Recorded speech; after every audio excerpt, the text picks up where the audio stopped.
करो। क्या पढ़ा था लास्ट क्लास में, बताओ कौन बताएगा? किसने ली थी लास्ट क्लास?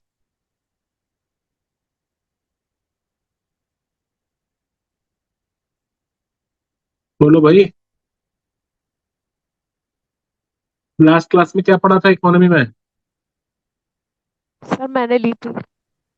आप बताओ ना फिर क्या पढ़ा था।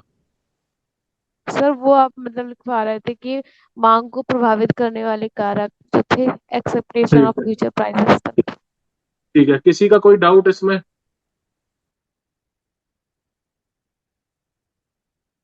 भाई किसी का कोई डाउट?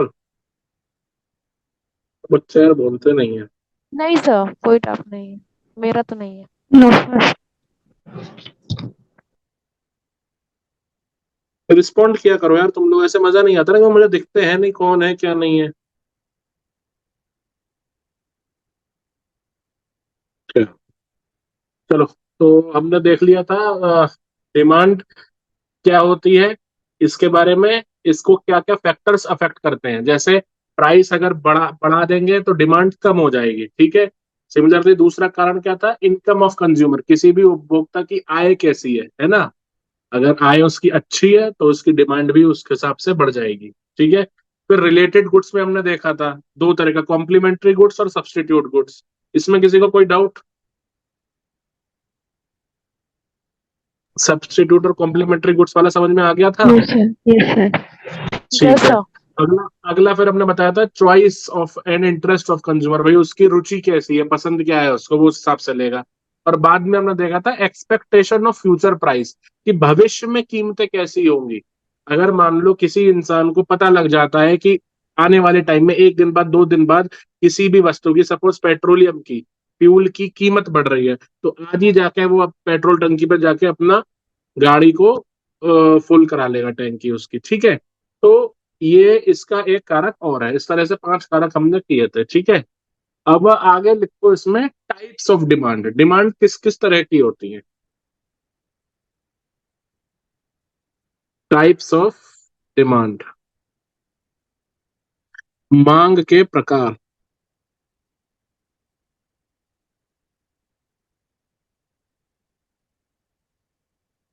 ठीक है। पहला लिखो इसमें डायरेक्ट डिमांड,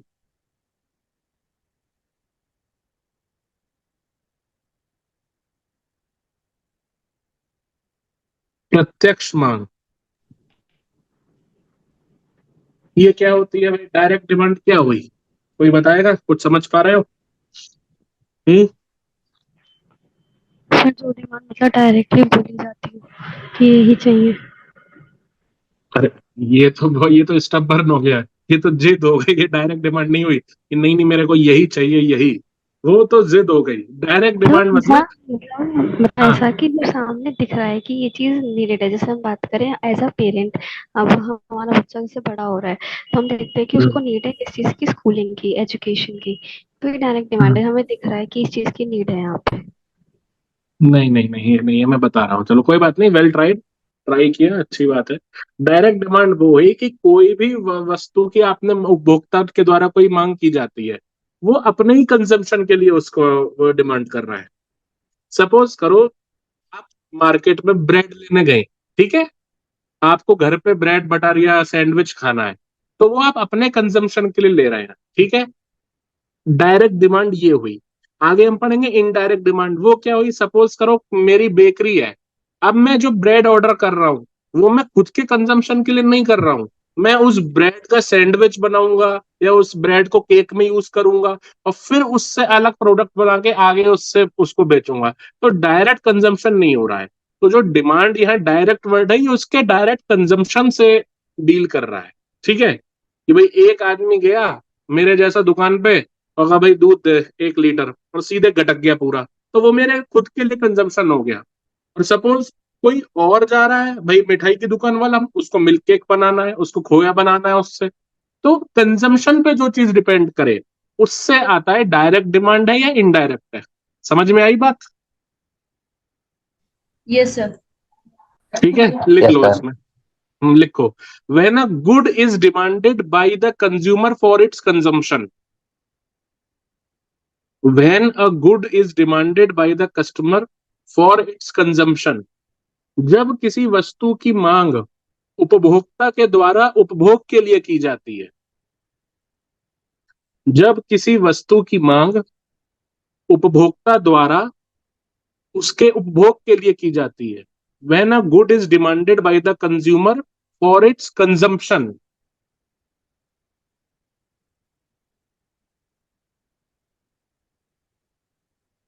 ठीक है, नॉर्मली आप गए, अभी आप मानो लाइब्रेरी में बैठ के पढ़ रहे हो, आपको एकदम तलब हो यार, नींद से आ रही है, चाय पी के आते हैं। आप कैंटीन गए, भैया से भाई साहब चाय दे दो, 10 रुपए 20 रुपए दिए और आपने पी ली। लेकिन यही जो वो कैंटीन वाला है, वो दूध लाएगा, चाय लाएगा, चीनी लाएगा, किसके लिए? अपने कंजम्पशन के लिए नहीं है, वो अपने जीवन यापन के लिए, यानी उससे उसकी कुछ कमाई होगी, उस पर्पस के लिए यूज कर रहा है, वो चाय आपको बना के दे रहा है। तो ये हो जाएगी इनडायरेक्ट डिमांड। ठीक है, दूसरी लिखो, इनडायरेक्ट डिमांड, अप्रत्यक्ष मांग।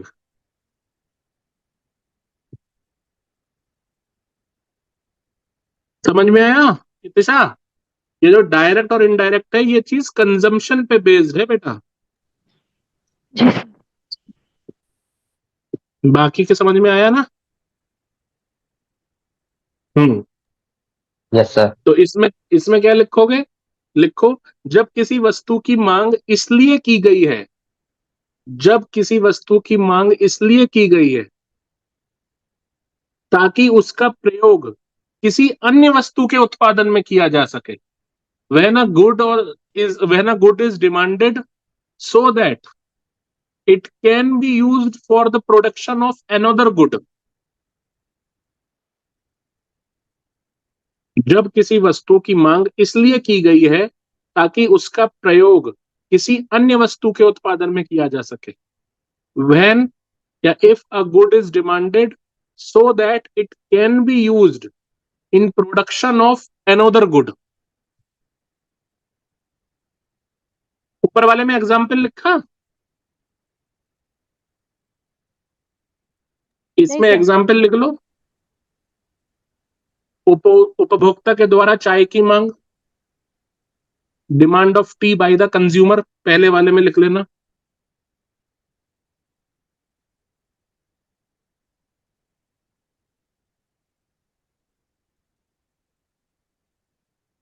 और इसमें क्या हो जाएगा example? Demand of milk to prepare T.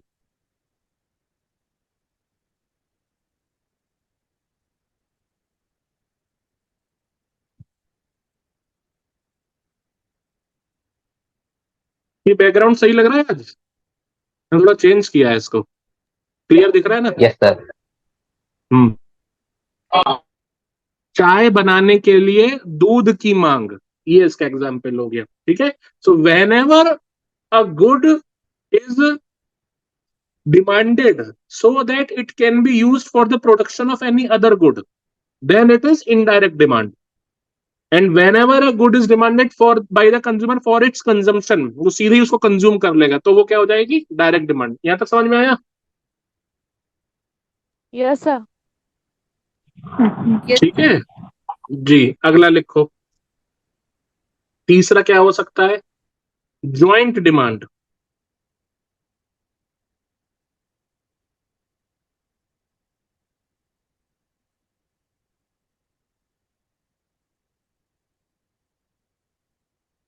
और इकोनॉमी में बिल्कुल जल्दी मत करना, मुझे जितना समय मिलेगा हफ्ते में एक आध लेक्चर में इसका ले ही लिया करूंगा। ठीक है, और मोरलेस अभी थोड़ा मुझे हिस्ट्री में कवर कराना है, फिर मैं संडे की जो 3 घंटे की क्लास हुआ करेगी वो मैं इसकी रखा करूंगा हफ्ते में एक। तो ये थोड़ा सा लंबा चलेगा, लेकिन धीरे धीरे समझना इसको, और तुम्हारी कमांड ऐसी हो जाएगी इकोनॉमी पे, जो एक हवा बना रखा है ना, इकोनॉमी इकोनॉमी इकोनॉमी, कुछ नहीं, हर किसी को समझा सकते हो आप इकोनॉमी। ठीक है, बस जो मैं समझा रहा हूं धीरे धीरे समझो, जल्दबाजी बिल्कुल मत करना, और जहां ना है तुरंत मुझे रोक दो कि सर ये चीज बता दो।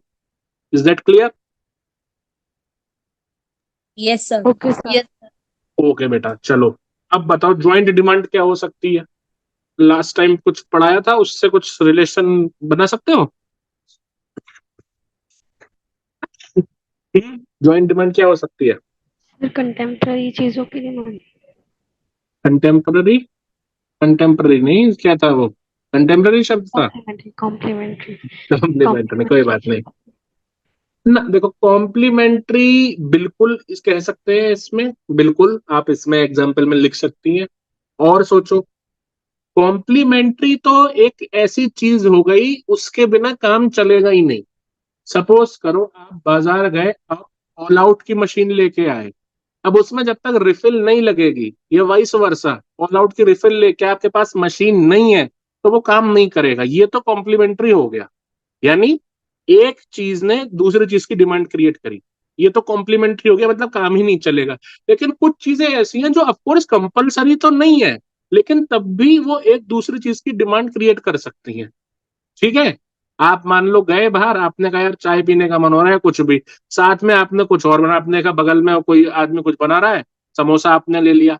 तो एक चीज ने दूसरी चीज की डिमांड क्रिएट कर दी। सपोज करो आप शूज लेने गए मार्केट, ओके, आपने कहा सॉक्स भी ले लेता हूं मैं। अच्छा एक काम कर, पॉलिश भी रख दे यार, सुबह ऑफिस जाना है, स्कूल जाना है, तो पॉलिश हम कर लिया करेंगे। तो एक ही चीज ने दूसरी चीज की डिमांड कर दी।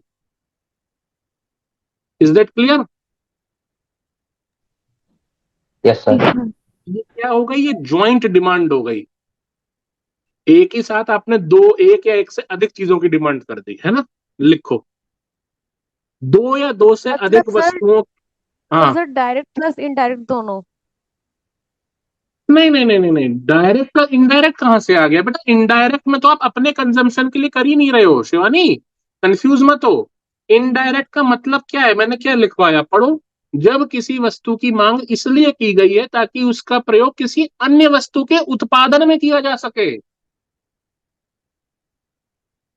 इनडायरेक्ट से कंफ्यूज मत। इनडायरेक्ट तो आप इसलिए चीज ला रहे हो, सपोज करो मैंने एक टैबलेट लिया। एक होता है कि मैं अपनी पढ़ाई के लिए यूज कर रहा हूं, एक है नहीं मुझे इससे बच्चों को पढ़ाना है। ठीक है, वो चीज हुई इनडायरेक्ट। एक आप दूध का पैकेट लेके आए, घर पे चाय बनाई पी गए। एक बेकरी वाला या हलवाई लेके आ रहा है दूध का पैकेट, वो क्यों ला रहा है? उससे उससे मिठाई बनानी है और फिर वो मिठाई बेचेगा मार्केट में। समझ में आई बात?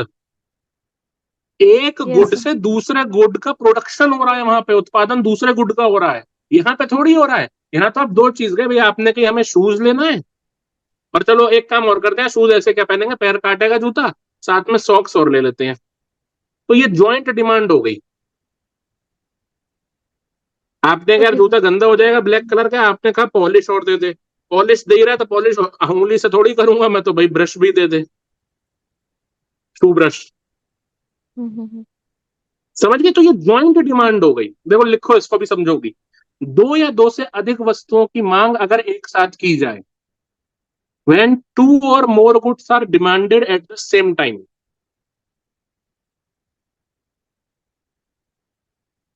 एग्जाम्पल में लिख लेना, when two or more goods are demanded at the same time। दो या दो से अधिक वस्तुओं की मांग एक साथ की जाए, then it is called joint, संयुक्त मांग हो गई वो। ऑफ कोर्स अब आप कहोगे कि सर जरूरी थोड़ी है मैं तो सिर्फ चाय पी के आऊंगा, मुझे नहीं लेना बिस्किट साथ में, बिल्कुल कंपलसरी नहीं है।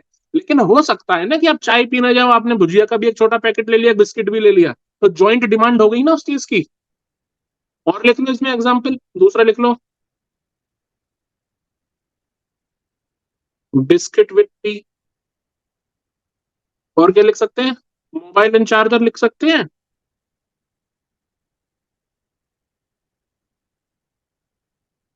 ऑफ कोर्स ये कॉम्प्लीमेंट्री में भी आ जाएगा।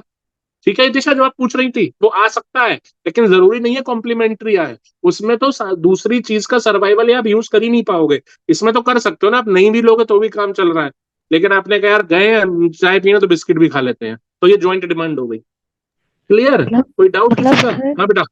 हम्म। मतलब एवरी कॉम्प्लीमेंट्री डिमांड, मतलब every complementary things are joint demand but not joint demand is not complementary. बिल्कुल बिल्कुल बिल्कुल बिल्कुल बिल्कुल, आप कह सकते हैं सर। ठीक है, समझ में आ गया ये? आगे बढ़े। चौथा लिखो, कंपोजिट डिमांड।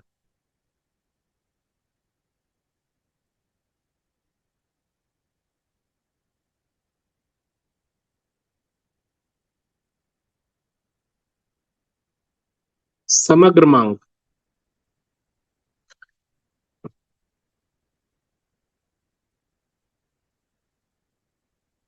क्या हो सकता है, ये कुछ दिमाग में आ रहा है?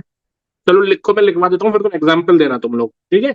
लिखो, when one good is used for various purposes, then it is called composite demand. When one good is used for various purposes, जब एक ही वस्तु का प्रयोग विभिन्न जरूरत या विभिन्न कार्यों के लिए किया जाए,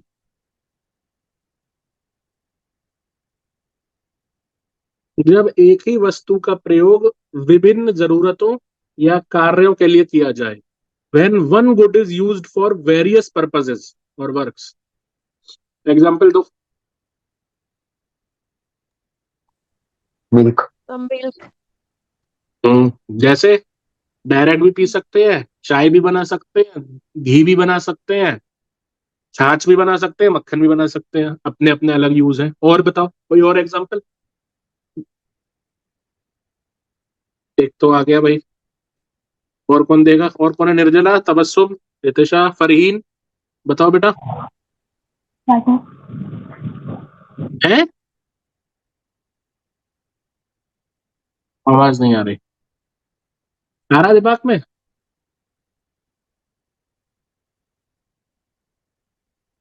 आ रहा है तो ठीक, वरना कोई बात नहीं, मिल्क लिख लो। Can you please repeat? आपकी वॉइस कट गई थी। मैं ये कह रहा हूं, अच्छा इसकी definition, when one good is used for various purposes, जब एक ही वस्तु का प्रयोग विभिन्न जरूरत या कार्यों के लिए किया जाए। तो एक एग्जांपल तो दे दिया इन्होंने, हेमेंद्र और इसने, शिवानी ने, मिल्क, कि भाई एक बंदा है वो मिल्क सीधे सीधे ले आया, मिल्क पी लिया।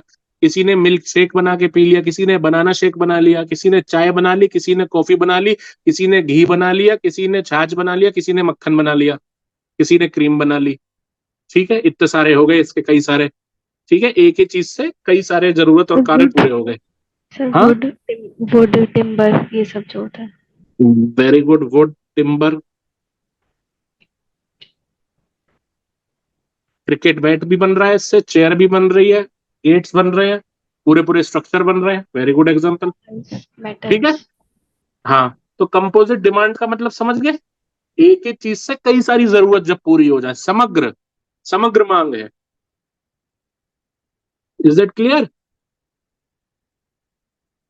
Yes yes sir. सर। आगे लिखो, आगे लिखो, अगले लिखो, कम्पिटिटिव डिमांड।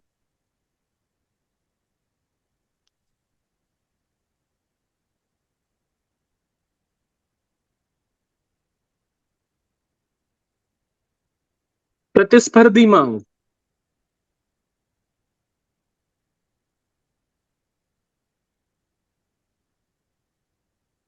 ये क्या हुई भाई? ये क्या चीज है? प्रतिस्पर्धा, कंपटीशन में कोई डिमांड आ गई। जाओ पिछला पन्ना पलटो, जो लास्ट क्लास में लिखवाया था मैंने, सब्स्टिट्यूट गुड्स, स्थानापन्न वस्तुएं क्या होती हैं? कौन बताएगा? सर वो होती है जब हम एक हमारी कोई हमारी एक गुड है, ठीक है, अब उसके प्राइसेस इंक्रीज हो जाते हैं, कुछ भी ऐसा हो जाता है कि अब हम उसको नहीं बाय कर सकते, तो हम उसके सब्स्टिट्यूट में उसी की जगह पे जब हम कोई दूसरी गुड यूज कर सकते हैं। ठीक है, ठीक है, That is- ये तो हो गया डिमांड का फैक्टर हो गया। लेकिन सब्स्टिट्यूट गुड क्या हुआ? एक की जगह दूसरा, है ना, उसका दूसरा। सब्स्टिट्यूट हो गया, ये ऑल्टरनेटिव जिसको हम कह सकते हैं। तो यहाँ पे क्या लिखा है बच्चों? Competitive demand. तो एक तरह का इनमें प्रतिस्पर्धा भी तो हुई। किस कारण से? कुछ चाय के प्रेमी है, कुछ कॉफी के प्रेमी है, तो ये आपस में इन दोनों में एक डिमांड, अलग अलग कंपटीशन है ना, कि स्टार बक्स पे ज्यादा भीड़ लग रही है या चाय की थड़ी पे ज्यादा भीड़ लग रही है। क्यों जी? तो इस कारण भी तो डिमांड जनरेट हो रही है। Am I clear? Yes sir. लिख लो। सर हाँ। हम्म। सर ये तो हो गई दो अलग अलग, चाय और कॉफी दोनों ही दो अलग अलग गुड्स हैं।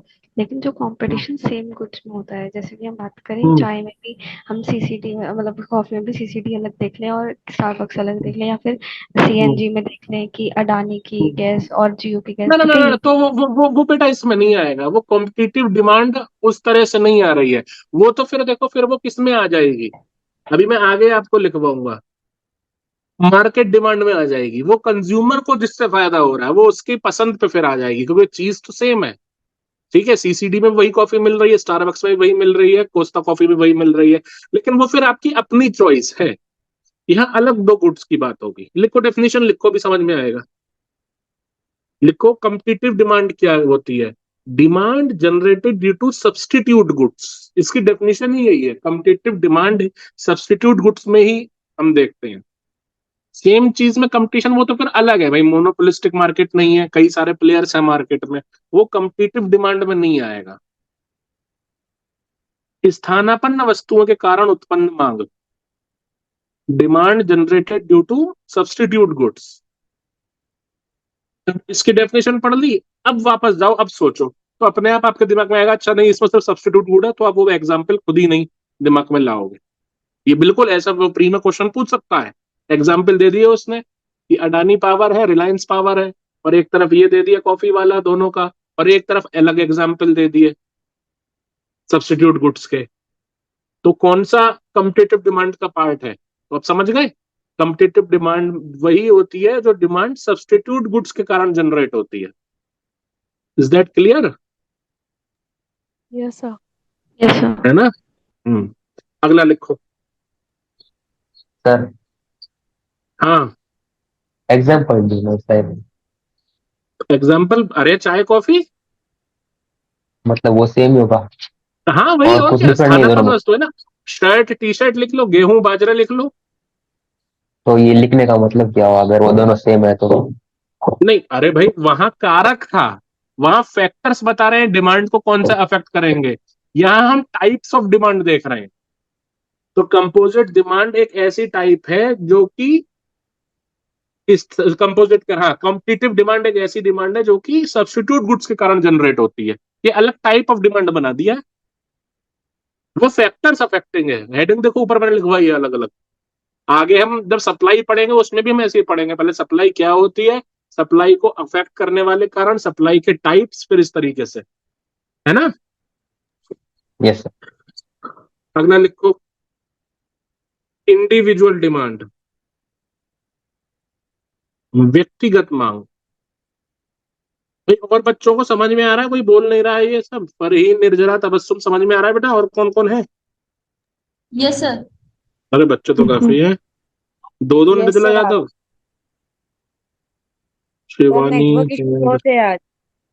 नहीं चलो ठीक है। ये होता है पढ़ने वाला बच्चा दो जगह से आ रहा है, वरना बच्चे कहते हैं नेट नहीं चल रहा सर, भाग जाते हैं। कोई नहीं, चलो। तो ठीक है, इंडिविजुअल डिमांड क्या है? किसी व्यक्ति विशेष किसी, की कोई डिमांड। हाँ बिल्कुल सही है। When demand is calculated from point of view of one consumer, उसने डिमांड जनरेट कर दी। एक तो हो गई समग्र, मतलब हर जगह किसी चीज की डिमांड है। एक हो गई इंडिविजुअल डिमांड, मेरी पसंद है कि मुझे इस कलर की कार चाहिए। अब वो कंपनी उस कलर की कार अगर नहीं बनाती तो वो स्पेशली बनाएगी। ठीक है, तो ये क्या होगा, ये इंडिविजुअल डिमांड हो गई। देख लो, when demand is calculated from point of view of one consumer, when demand is calculated from view point of one consumer, जब मांग की गणना एक उपभोक्ता के दृष्टिकोण से की जाती है।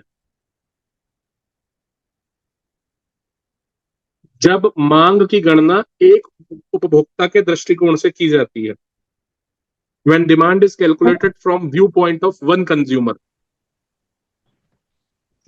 सर हाँ।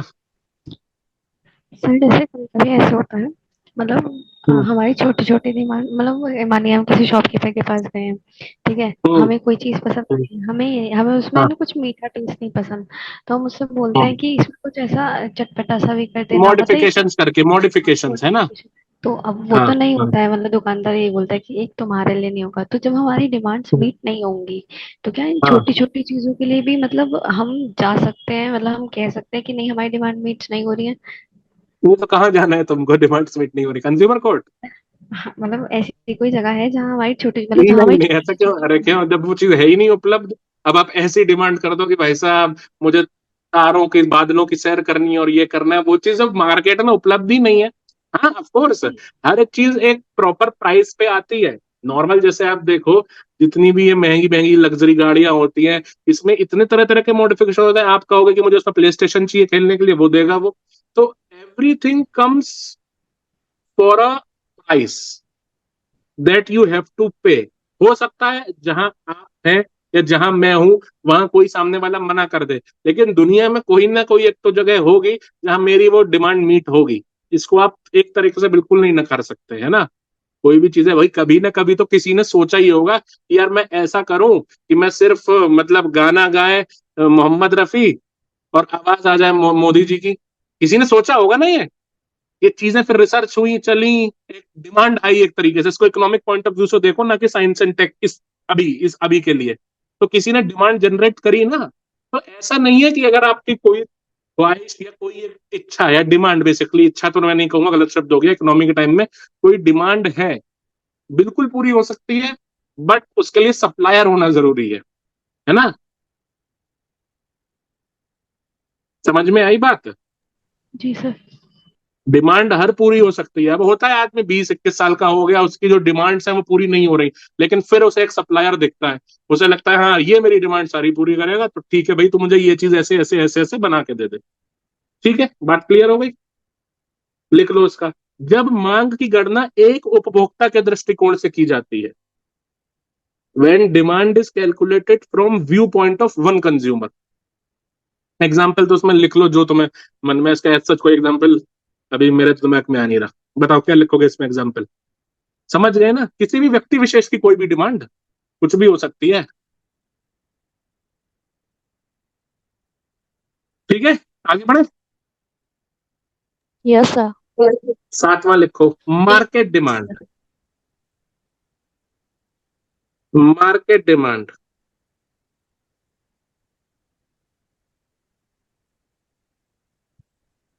बाजार मांग।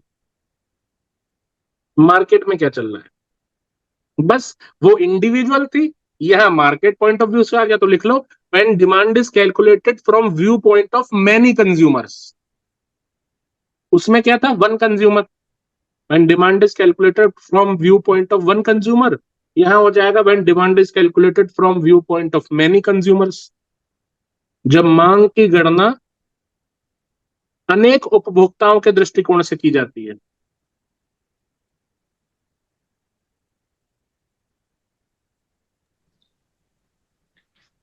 जब सर मांग इसमें की वो गणना। वाला हम्म। सर इसमें वो वाला फैक्टर भी आएगा, वही अडानी और कौन सा? वो जियो वाला।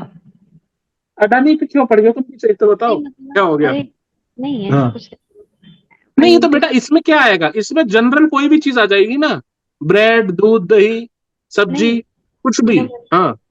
मेरा कहने का मतलब था कि सेम मतलब सोर्सेज अलग हैं, बट गुड्स हम्म। वो एक ही गुड है मार्केट में, ठीक, हाँ तो हाँ वो इसी बिल्कुल, चीज और में क्या। आएगा। हाँ, सही कह रही हो तुम, ठीक है, और क्या। एक ही चीज के कई सारे सोर्सेज हैं, और क्या। डिमांड की देखो क्या डेफिनेशन लिखवाई थी मैंने, ऊपर पढ़ो जाओ वापस। लास्ट क्लास में डिमांड की क्या डेफिनेशन लिखवाई थी? If a consumer is ready to purchase a certain quantity of goods और service at different prices. Is that clear? Yes आवाज आ रही सर। है मेरी? Yes sir. हाँ हाँ। एक ही चीज को अलग अलग प्राइस पे अगर वो खरीद सकता है, तो वहां से उसने डिमांड जनरेट कर दी ना। अभी भाई जैसे नॉर्मल आप समझो, कैसे मैं बताऊं, मोबाइल ले लो, ठीक है, आपने 1 साल एक कंपनी का मोबाइल यूज किया, आपको नहीं आया, अब आपने दूसरे की डिमांड जनरेट कर दी कि नहीं मुझे इसका नहीं, मुझे इस कंपनी का चाहिए। या डेली बेसिस पे भी आप कर सकते हो कि आज मैं इस वाले से, ठेले वाले सब्जी नहीं खरीदूंगा, आज यहां से खरीदूंगी मैं। तो ये है।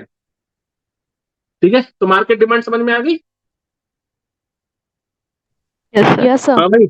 Yes sir. तो Yes, टोटल sir. कितने अभी हमने देख ली 7 तरह की डिमांड। पहली डायरेक्ट, वो डिमांड जिसका कंज्यूमर अपने कंजम्पशन के लिए डिमांड जनरेट कर रहा है, ठीक है।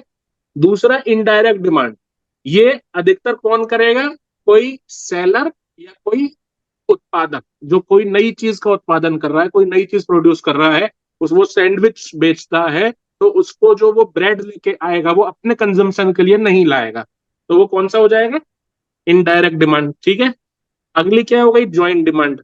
एक चीज के साथ आपने अनेक मतलब एक से अधिक चीजों की आपने डिमांड कर दी है ना, तो क्या हो जाएगी वो, ज्वाइंट डिमांड। कंपोजिट डिमांड में क्या हो गया, एक ही वस्तु का प्रयोग विभिन्न जरूरतों के लिए किया जाए, जैसे मिल्क, टिम्बर, ठीक है। कम्पिटेटिव डिमांड क्या बताया था मैंने, सब्सटीट्यूट गुड्स के कारण जो जनरेट हो गई डिमांड, है ना। उसके बाद individual demand, it it is clear from its name कि एक इंडिविजुअल के द्वारा डिमांड की गई, मतलब वो पैदा की गई डिमांड। और मार्केट डिमांड जो पूरे बाजार में कई लोगों के द्वारा की गई। ठीक है, यहां तक क्लियर हो गया, आगे बढ़े, कोई जल्दी नहीं है, धीरे धीरे करेंगे। यहां तक क्लियर हो गया। Yes sir. तो अभी हमने डिमांड डिमांड सप्लाई हम पढ़ रहे हैं, ठीक है। वो कैपिटलिज्म कम्युनिज्म वाला हो गया, वो थ्योरी थी थोड़ी, मतलब इसको बोलते हैं आइडियोलॉजीज, मॉडल्स ऑफ इकोनॉमी। उसके बाद हम डिमांड और सप्लाई चैप्टर चल रहा है अभी, जिसमें डिमांड की हमने डेफिनेशन देख ली और फैक्टर्स अफेक्टिंग डिमांड देख लिए और टाइप्स ऑफ डिमांड देख लिए। ठीक है, आगे बढ़े। अब लिखो rule of demand.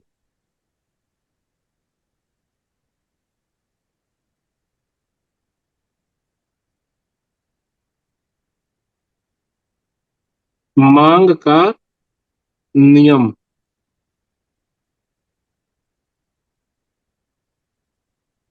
Rule of demand क्या है भाई,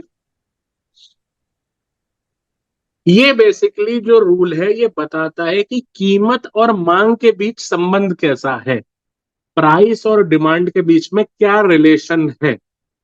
तो जब स्टडी की गई, देखा गया, इकोनॉमिस्ट बैठे तो उन्होंने ये देखा, ये पाया कि कीमत और मांग के बीच जो संबंध है वो इनवर्स है, या बेसिकली इनवर्स हटाओ शब्द, don't be so science side student, आप समझो निगेटिव है, वो नकारात्मक है।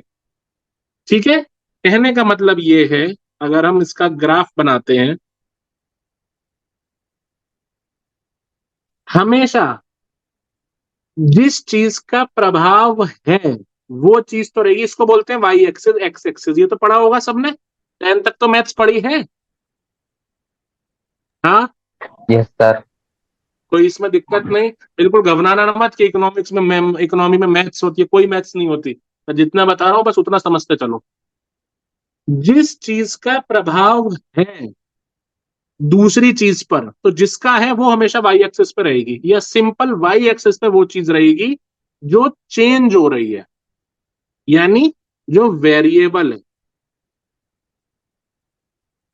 इसके ट्रेंड से हम इसको देख रहे हैं, चेंज वाई हो रहा है, उससे हम देख रहे हैं एक्स पे क्या प्रभाव पड़ रहा है। इसलिए यहां हम क्या कर रहे हैं, रूल ऑफ डिमांड क्या है, कीमत और मांग के बीच का संबंध। तो हम देख रहे हैं प्राइस से क्या फर्क पड़ता है, तो प्राइस यानी जो कीमत है वो किधर आ जाएगी, वाई एक्सेस पे, बना लो उसको। और जो मांग है यानी डिमांड, वो किधर आ जाएगी, एक्स एक्सेस पे।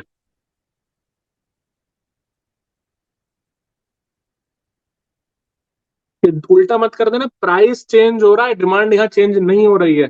प्राइस का प्रभाव है डिमांड पर, कीमत का प्रभाव है मांग पर, चाहे लिख लो यहाँ पे कोने में, यहाँ कीमत का प्रभाव मांग पर है, effect of price on demand. तो ये जो देखा गया है, ये जो इफेक्ट आता है ये आता है नेगेटिव। इसका ग्राफ बनता है ऐसे, मतलब जो भूल गया है मैथमेटिक्स, अगर इस जगह हम देखते हैं, ठीक है, सपोज ये वैल्यू है, कोई ज्यादा इतना समझना नहीं है, तुम सिर्फ इतना याद रखो, रूल ऑफ डिमांड नेगेटिव होता है, ये ग्राफ होता है। लेकिन तब भी जिसको नहीं आता, ये 0 मान लो, ये 1 मान लो, ये 2 मान लो, ये 3, ये 4, ऐसे ही यहां भी 1 2 3 4। अब देखो अगर हम इसको ऐसे जोड़ते हैं, ये जब 1 है 4 है तो ये कितना हो रहा है, लगभग 2.5 के आसपास।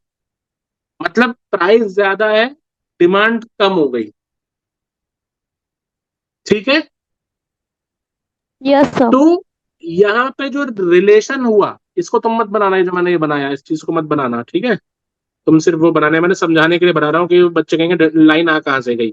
इसका सिर्फ ये मतलब होता है कि प्राइस का जो प्रभाव मांग पर क्या पड़ रहा है, ये निगेटिव रिलेशन है। सिंपल सिंपल स्टेटमेंट आएगा अगर प्री में आया, रूल ऑफ डिमांड के तहत प्राइस और डिमांड में क्या रिलेशन होता है, तो निगेटिव रिलेशन, या इसको इनवर्स रिलेशन कह देते हैं। तो इसका क्या मतलब है कि जब प्राइस बढ़ेगा तो जो डिमांड है वो कम हो जाएगी। समझ में आ रही है बात? Yes sir. यहां तक डाउट किसी को? फिर मैं कह रहा हूं उल्टा मत कर देना इसका, कि अगर डिमांड बढ़ी तो प्राइस कम। डिमांड से नहीं है, प्राइस को देख के हम कर रहे हैं कि प्राइस की जो कीमत है वो बढ़ेगी घटेगी, तो उससे डिमांड पे क्या फर्क पड़ रहा है। ठीक है। और ये जो दृष्टिकोण दर्शा रहा है, ये पूरा व्यू पॉइंट है, ये किसके व्यू पॉइंट से है। सपोज करो मैं हूं, मुझे कोई चीज खरीदने जाना है, ठीक है। उस चीज का प्राइस बहुत हाई है जो कि अभी मैं पे नहीं कर सकता, तो मेरी डिमांड बंद मतलब कम हो जाएगी ना, मैं नहीं लूंगा ना उस चीज को। Is that clear? Yes sir. तो ये जो व्यू सर। पॉइंट हुआ, दृष्टिकोण हुआ, ये किसका हुआ, मेरा हुआ ना, कंज्यूमर का। समझ में आया? सेलर से तो कोई मतलब नहीं है, वो तो अपनी सामान लेके बैठा हुआ है।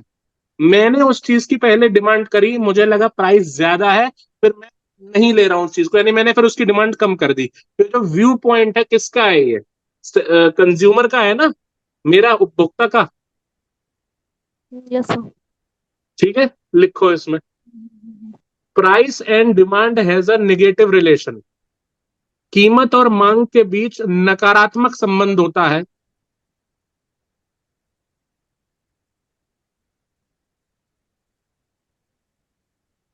इससे पहले चाहे एक लाइन और लिख लेना, यह नियम कीमत और मांग के बीच संबंध दर्शाता है।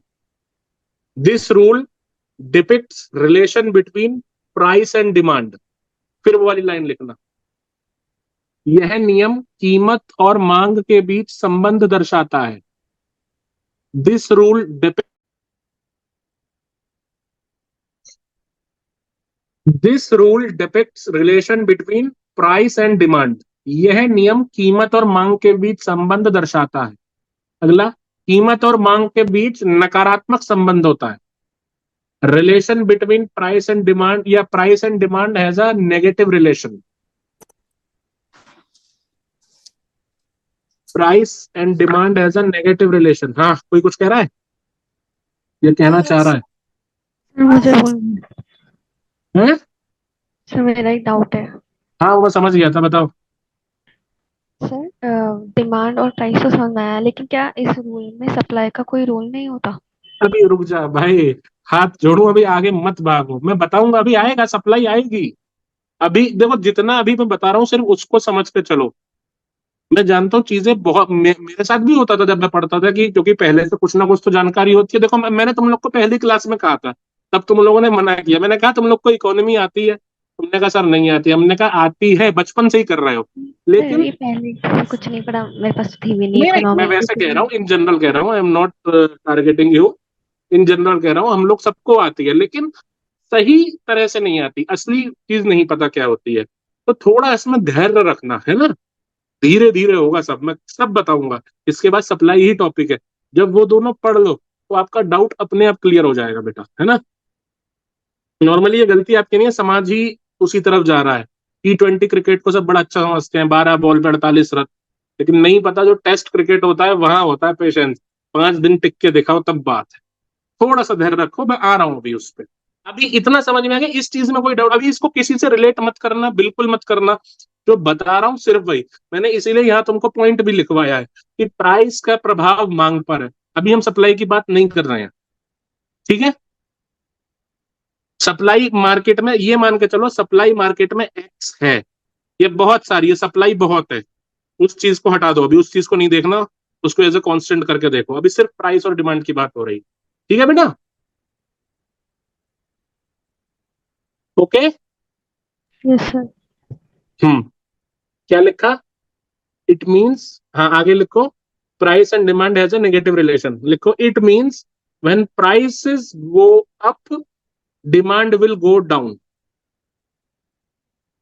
इसका मतलब जब कीमतें बढ़ेंगी तो मांग कम हो जाएगी। It means when prices goes up, it means when prices goes up demand will go down and vice versa. इसका उल्टा भी हो जाएगा कि भाई क्या, अगर प्राइस कम होगा तो डिमांड बढ़ जाएगी, है ना? सर हाँ। सर ये वाइस वर्सा की स्पेलिंग क्या होती है? ये होती है बेटा वाइस वर्सा। मतलब अगर ये ट्रू है तो इसका उल्टा भी ट्रू है। अच्छा किया तुमने, मुझे बहुत अच्छा लगा। इस तरह की चीजें तुम लोग पूछा करो। मैंने अभी एक दो बच्चों की कॉपी चेक करी, बहुत बुरे हाल है। हिंदी मीडियम वालों के भी बहुत बुरे हाल है, मात्राएं नहीं लगानी आती आप लोग को। और तुम उस दिन ठीक है हिंदी में लिख रहे हो, लेकिन लिख तो तुम लैटिन यूज कर रहे हो। लैटिन ही तो है ये जो हम इंग्लिश की लिपि क्या है, इंग्लिश लैंग्वेज की लिपि लैटिन है ना, जो ABCD लिखते हैं। वहां तुम यार बीच को ऐसे लिख रहे हो। बीच अगर लैटिन भी यूज कर रहे हो हिंदी के लिए तो बीच ऐसे यूज करो ना। वही मैं को राजस्थान में कहा से तुम बीच पे चले गए यार। ठीक है, तो अच्छा किया तुमने पूछ लिया, ऐसी चीजें तुम लोग पूछ लिया करो, क्योंकि अब मैं सबकी कॉपी तो चेक नहीं कर सकता, लेकिन भर भर के मिस्टेक्स होंगी तुम लोग की कॉपी में, गारंटी दे रहा हूं मैं। ठीक है, आगे लिखो। This rule depicts the view point of consumer. This rule depicts the view point of consumer. यह नियम उपभोक्ता के दृष्टिकोण को दर्शाता है।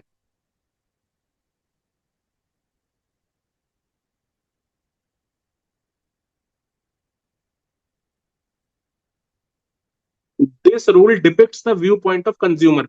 अब इतिशा जो आपने बेटा डाउट पूछा था, अब उस पर 2 मिनट खुद सोचो। ये वाला पॉइंट और लिख लो, मैंने बताया था। अब यहीं पे अगर आप सेलर या उसकी उत्पादक जो प्रोडक्शन कर रहा है उसके हिसाब से सोचो, तो क्या ये चीज सही होगी? अगर प्राइस बढ़ेंगे तो लोग चीजें खरीदेंगे, उसके पॉइंट ऑफ व्यू से लोग चीजें खरीदेंगे, उसको मुनाफा होगा। मुनाफा होगा तो वो क्या करेगा, और प्लांट्स लगाएगा, निवेश करेगा, तो सप्लाई बढ़ा देगा नहीं बढ़ा देगा? समझ रही बेटा? जब प्राइस अगर घटेंगे तभी तो। नहीं, सप्लाई के केस में उल्टा है, पॉजिटिव रिलेशन अभी आगे मैं बढ़ाऊंगा। जब प्राइस बढ़ेंगे तो सप्लाई भी बढ़ जाएगी। भाई तुम को एक वो डीलर, तुम कुछ भी एक चीज बनाती हो, तुम्हारे पास सब आए, हम जो पांचों पांचों छह लोग यहाँ पे हैं, तबस्सुम आई, फरीन आई, मैं आया, हेमंत, कि आप हमें ये चीज दे दो। और आप बहुत अच्छा प्रोडक्ट है आपका, जो भी आप बना रहे हो, चश्मा बना रही हो सपोज आप, ठीक है, बहुत अच्छी क्वालिटी के चश्मे हैं आपके, लेंस एकदम साफ दिखता है ना? अब उससे और उसके प्राइसेस भी हाई हैं, लेकिन क्योंकि अच्छी है तो हम उसके लिए पे भी कर रहे हैं। तो उससे क्या हुआ, आपको भी तो मैंने क्या बताया था कि सप्लाई वाले नियम में क्या होता है, जब प्राइसेस बढ़ेंगे तो सप्लाई भी बढ़ेगी, क्योंकि आपको पैसा मिला, आपको मुनाफा हुआ। जब मुनाफा हुआ यानी प्रॉफिट हुआ, तो उससे आप निवेश करोगे, आप और इकाइयां लगा दोगे और यूनिट्स लगा दोगे, कहोगे अरे नहीं यार 10 फैक्ट्री में आज और खोलूंगी, और ज्यादा चश्मों का प्रोडक्शन कर रहा हूँ क्योंकि लोग खूब ले रहे हैं। तो उधर पैसे भी बढ़ रहे हैं, मतलब प्राइस बढ़ रहे हैं, और सप्लाई भी बढ़ रही है चीजों की। तो अभी उसको इससे कंफ्यूज मत करना, प्राइस और सप्लाई के बीच में अलग है। यहाँ प्राइस और डिमांड की बात हो रही है। मुझे तो डिमांड कंफ्यूजन। और सप्लाई का हम बता चुके हैं, उसको अभी आगे फिर से देखेंगे। अभी प्राइस को लेके जी। बात हो रही है कि प्राइस बढ़ेंगे घटेंगे तो डिमांड पे क्या फर्क पड़ेगा, और आगे देखेंगे प्राइस घटेंगे बढ़ेंगे तो सप्लाई पे क्या फर्क पड़ेगा। ठीक है, इज दैट क्लियर? और जो नहीं है क्लियर, 2 मिनट रुक जाओ, अभी आगे पढ़ेंगे वो क्लियर हो जाएगा। लिखो इसमें, यह नियम उपभोक्ता के दृष्टिकोण को दर्शाता है। This rule depicts the view point of consumer. यह नियम उपभोक्ता के दृष्टिकोण को दर्शाता है। यह this rule depicts the view point of consumer. ठीक है, अब जो ये रूल है, ठीक है, रूल ऑफ डिमांड हमने देख लिया, यहां तक बात समझ में आ गई? हाँ भाई। यस अब सर। इस रूल Yes, sir. के कुछ एक्सेप्शंस भी हैं, ठीक है। अब Yes, sir. लिखो एक्सेप्शंस टू रूल ऑफ ये rule of demand.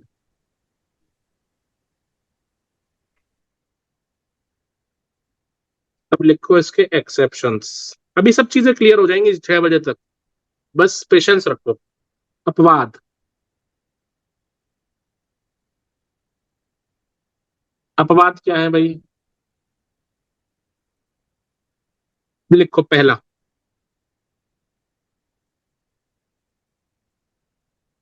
Essential goods.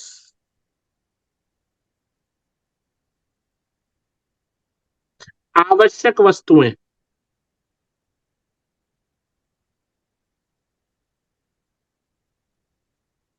या इसको एक चीज और लिख सकते हो, एसेंशियल गुड्स और लिख लो, गुड्स ऑफ बेसिक नेसेसिटीज।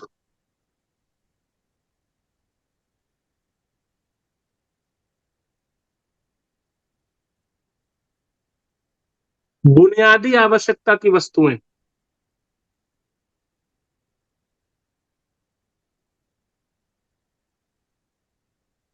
क्या हो सकता है भाई, बताइए एग्जांपल। इसमें डेफिनेशन कुछ नहीं लिखी, सेल्फ एक्सप्लेनेटरी। एक्सेप्शन क्या है? एसेंशियल गुड्स, जो बिल्कुल बेसिक नेसेसिटी है हम ह्यूमंस की, सॉल्ट, ऐसी कोई। बिल्कुल, very good very good. Medicine, लिखो पहले एग्जांपल, सॉल्ट, नमक। और क्या हो सकता है?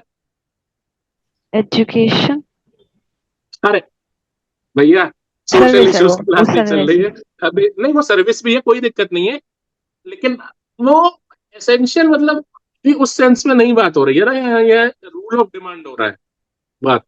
वो तो फिर सरकारी भी है, उसको भी मतलब। ठीक है, एक तुमने एग्जांपल बिल्कुल सही बताया, सॉल्ट। और कोई अगला कौन बताएगा? Sir, हाँ भाई, milk. Sir. मिल्क एसेंशियल है। कितने लोग हैं तो दूध नहीं मिलता लेकिन जीवन यापन हो रहा है, चाहे गरीबी कंगाली में ही, ठीक। एसेंशियल। सर बहुत सारे लोग वीगन भी Sir, हैं water. आजकल। हाँ, ये देखो कि अभी बहुत सारे लोग वीगन भी है। हाँ, वाटर हो सकता है वो, लेकिन इजीली मतलब उसके लिए ऐसा सच अभी कोई हम ऐसा पैसा नहीं पे कर रहे हैं, प्याऊ पे जाके पी सकते हैं। लिखो अगला, पेट्रोलियम। तुम लोग सर लोग पैदल भी तो चलते हैं। ये तो तुमने निर्मला सीतारमण रमण वाला डायलॉग मत मारना। पेट्रोलियम, कितनी ही कीमत बढ़ जाए, लेकिन आप भरवा रहे हो, आप भी, आपके पापा अगर ऑफिस जा रहे हैं, कहीं जा रहे हैं, तेल 100 रुपए लीटर भी भरवा रहे हो। ठीक है, विरोध चल रहा है, वो अलग चीज है। सोचो, इसको मनन करो इस पे, पेट्रोलियम पे। Medicine. बिल्कुल सही। अभी लेकिन मैं बताऊंगा क्या लिखना है उसमें। अच्छा ये बताओ यार, पेट्रोल पंप को पेट्रोल पंप क्यों कहते हैं? वहां तो डीजल भी मिलता है, कौन बताएगा? सर ये पेट्रोलियम के सारे बाय प्रोडक्ट है। यस, वेरी गुड, इसीलिए मैंने पेट्रोलियम लिखवाया है। ठीक है, पेट्रोलियम हो गया। दूसरा जो तुमने बेटा दवाइयां बोला, उसको थोड़ा करेक्ट करो, लिखो लाइफ सेविंग ड्रग्स, जीवन रक्षक दवाएं। आप कोरोना के टाइम में देखो, हालांकि बाद में पता चला उस दवाई का ऐसा कोई इतना फायदा नहीं था, लेकिन मरता क्या ना करता। एक दवाई का नाम आपने सुना होगा, रेमडेसिविर, सुना था 2020 में इसका नाम? जो नॉर्मली 3-4 हजार रुपए का इसका इंजेक्शन आता है, 50-50 60-60 हजार रुपए भी लोग दे रहे थे, क्योंकि भाई जान प्यारी है सबको। ऑक्सीजन के सिलेंडर कितने महंगे हो गए थे। तो लाइफ सेविंग ड्रग्स, जीवन रक्षक दवाएं। ठीक है, हाँ ना बोलो यार। Yes, sir. लिख लो इसमें एक पॉइंट भी लिख लो, there demand is not affected by price. Affected लिखना, ए आएगा। अफेक्ट और इफेक्ट में फर्क पता है? तुम लोग की इंग्लिश की भी क्लास लेनी पड़ेगी, मुझे तो लग रहा है, इंग्लिश हिंदी दोनों की है। चलो लिखो, there demand is not affected by price. इनकी मांग कीमत से प्रभावित नहीं होती। इनकी मांग कीमत से प्रभावित नहीं होती। जैसे नमक, किसी ने पानी बोला था, लिख लो पानी भी। जीवन रक्षक दवाइयां, life saving drugs, life saving drugs, salt, petroleum. ठीक है, समझ में आ गया ये? और क्या एक्सेप्शंस हो सकता है?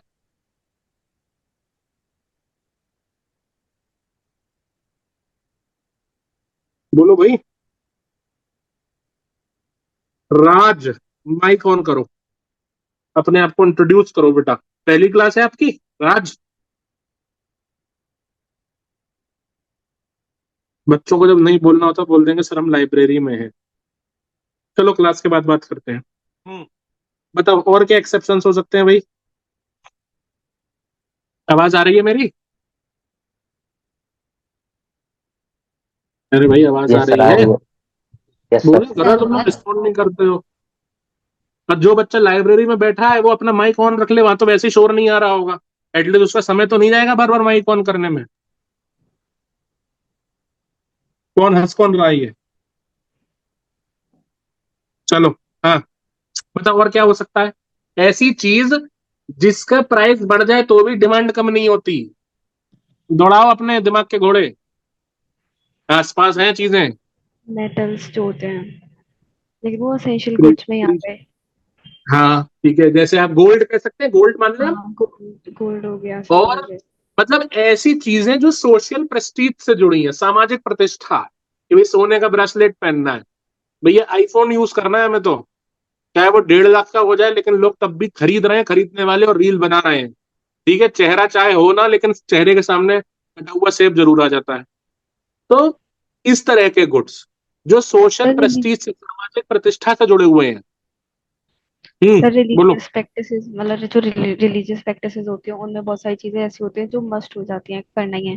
कि जैसे डेली आरती हो रही है तो डेली आरती के लिए वो घी आएगा ही महीने का, तो वो सब चीजें। हाँ लेकिन वो यहाँ पे इसके एक्सेप्शन में नहीं आएगा ना। वो देखो, वो एक संस्था की डिमांड हुई बेटा। जो आप कह रही हो, आप बिल्कुल सोच बिल्कुल सही दिशा में रही हो, वेरी गुड। आप और लोग भी ऐसे सोचो। लेकिन यहाँ नॉर्मली हम जो भी कोई डिमांड देखते हैं वो एक एक जनरल सेक्शन ऑफ सोसाइटी पे देखते हैं, है ना? ठीक है, समझ रहे हो बात को? तो वो चीज किस में जाएगी फिर? वो चीज इसमें नहीं आएगी जो मैं अभी लिखवा रहा हूँ। वो क्योंकि देखो, वो अल्टीमेटली आप देखो, आप कह रहे हो आरती में घी यूज हो रहा है, दिया बाती यूज हो रही है, तो घी भी तो कहीं से आ ही रहा है ना। वो किस में आएगा खुद बताओ? अभी मैंने लिखवाया था कंपोजिट डिमांड, वो उसमें हम्म। आ गई चीज। कोई घी का यूज कोई खाने में कर रहा है, कोई होठों पे लगाने के लिए कर रहा है, और कोई पूजा पाठ में भी कर रहा है। तो वो मतलब उसका ऐसा, मतलब वो इसमें एक्सेप्शन में नहीं आएगा बेटा। अगर प्राइस बढ़ भी गई घी के बहुत, तो अब क्या करेगा आदमी? तेल का दिया जलाने लगेगा, सरसों के तेल का। हाँ, मतलब मैं। रिकॉर्डिंग स्टॉप की बोला ना उसने भैया। आ गए आ गए आ गए, हाँ। और उस सर बोलना चाह रहे थे, उन्होंने कहा मरने दो इन्हें आपस में। चलो, तो जो इस तरह की चीज होती हैं जो सोशल प्रेस्टीज से जुड़ी हैं, सामाजिक प्रतिष्ठा, कि भाई मान लो गोल्ड है आदमी को, वो पहन के क्यों पहन रहा है भाई? ये दिखाने के लिए कि हम खाते पीते घर के हैं, और सामने वाले को कि हाँ भाई उस पर एक अफेक्ट पड़े, इसीलिए आदमी पहनता है। अगर यही मान लो सोना 10 रुपए किलो हो जाए, तो पत्थर हो गया फिर उसे पहन के क्यों डोल रहे हो? कोई नहीं घूमेगा। तो इस तरह की जो वस्तुएं होती हैं उनके लिए टर्म यूज होता है, याद रखना, वेबलिन गुड्स। मैंने लास्ट क्लास में ही बताया था।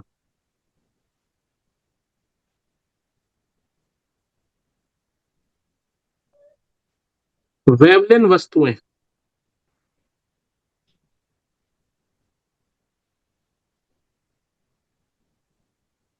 लिखो उसमें, goods which are associated with social Prestige.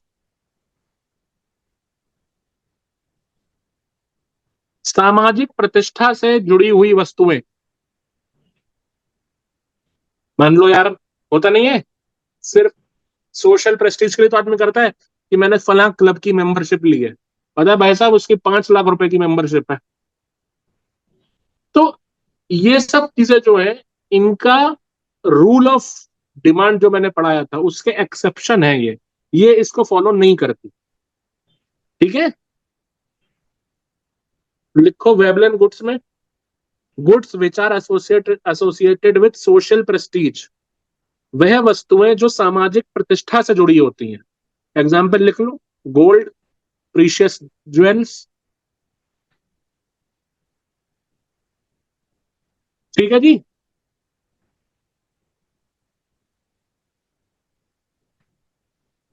Is that clear? आगे बढ़े, यस सर। अगला लिखो, गिफन गुड्स।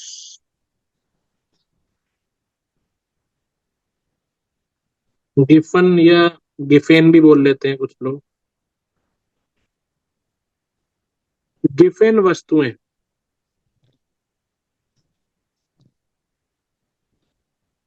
ये क्या होती है भाई? लिखो डेफिनेशन, यदि बाजार में किसी वस्तु की कीमत बढ़ जाए, इसकी पूरी डेफिनेशन ही लिख लो तुम लोग, क्योंकि कल को भूल सकते हो। यदि बाजार में किसी वस्तु की कीमत बढ़ जाए तो सीमित आर्थिक संसाधनों के कारण, तो सीमित आर्थिक संसाधनों के कारण, यदि बाजार में किसी वस्तु की कीमत बढ़ जाए तो सीमित आर्थिक संसाधनों के कारण लोग उच्च गुणवत्ता की वस्तुएं छोड़कर, लोग उच्च गुणवत्ता की वस्तुएं छोड़कर उसके स्थान पर निम्न गुणवत्ता की प्रतिस्थापन वस्तुओं का प्रयोग करना प्रारंभ कर देते हैं। तो सीमित आर्थिक संसाधनों के कारण लोग उच्च गुणवत्ता की वस्तुओं को छोड़कर उसके स्थान पर निम्न गुणवत्ता की प्रतिस्थापन वस्तुओं का प्रयोग करना प्रारंभ कर देते हैं। इंग्लिश वाले लिखो, if the price of a commodity increases, अभी दोबारा करूंगा रिपीट, रुक जाओ भाई। If the price of a commodity increases excessively, then due to limited economic resources, then due to limited economic resources, comma, people tend to leave high quality goods, people tend to leave high quality goods if the price of commodity increases excessively, then due to limited economic resources, comma, people tend to leave high quality goods and start using it substitute या replacement goods of low quality in their place.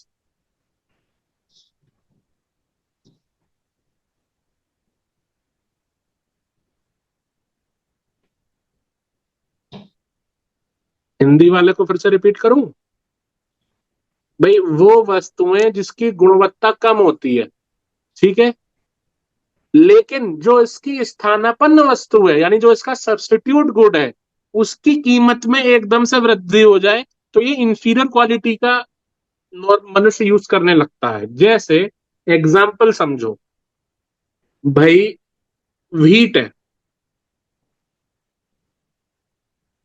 ठीक है, गेहूं, मान लो ये मिल रहा है 20 रुपए पर केजी, और इसका रेट बढ़ जाता है, रेट बढ़ के ये हो गया 40 रुपए पर केजी, और यहीं पे देख रहे हैं कि मिलेट हो गया, मिलेट बाजरा। हालांकि अब आप प्रेजेंट कंटेक्स्ट का कोई सर नहीं, बाजरा के तो बहुत फायदे होते हैं, श्री अन्न है, मैं उसकी बात नहीं कर रहा, लेकिन तब भी समाज में जो एक वो बना हुआ है, ये गेहूं को थोड़ा, मतलब मिलेट को गेहूं से इंफीरियर अभी तक बताया गया है ना, कि भाई ठीक है पैसे नहीं है तो ठीक है बाजरा ही फांक ले, है ना। अगर ये महंगा हो गया तो, और मिलेट आपको वही मिल रहा है मान लो 22 रुपए केजी या 18 रुपए केजी, और आपके पास इकोनॉमिक रिसोर्सेज नहीं है, आपके पास आर्थिक संसाधन की कमी है, पैसा नहीं है जेब में उतना, तो आप कुछ इंफीरियर की तरफ शिफ्ट हो जाती है पब्लिक लो क्वालिटी की तरफ। हालांकि मैं फिर कह रहा हूँ, इस चीज को बाद में चलाओगे, देखोगे, कहोगे सर क्या पढ़ा रहे हो, मिलेट्स के तो बहुत फायदे होते हैं, ये होता है, उस सेंस में नहीं कह रहा हूँ। जो मैं बताना चाह रहा हूँ वो समझो, ठीक है। कोई और चीज ले लो, जो अभी उस बच्ची ने एग्जाम्पल दिया कि भाई हम दिया बाती करते हैं देशी घी का। सपोज करो किसी की आर्थिक हालत उतनी नहीं है, तो वो देशी घी की जगह भाई सरसों के तेल का दिया जलाएगा, है ना। भाई खाना खाते हो, किसी के यहाँ देशी घी का खाना बनता है, जो नहीं अफोर्ड कर पाता वो डालडा में खाना बना रहा है। समझ रहे हो बात को? Is that clear? Yes sir. Yes sir. बल्कि तुम लिख यस ही सर। लो, आज नहीं कल तुम लोग फिर बोलोगे सर ने गलत पढ़ा दिया, तुम यहाँ पे यही लिखो, लिखो घी, देसी घी, ठीक है।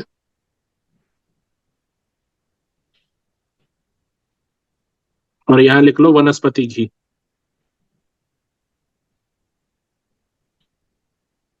कितना होता है लिख लो, कुछ भी लिख लो, 250 लिख लो, 200 लिख लो, कुछ भी लिख लो, यहाँ पर वो है। इसमें किसी को डाउट? अब जो डेफिनेशन लिखी है एक बार खुद पढ़ो।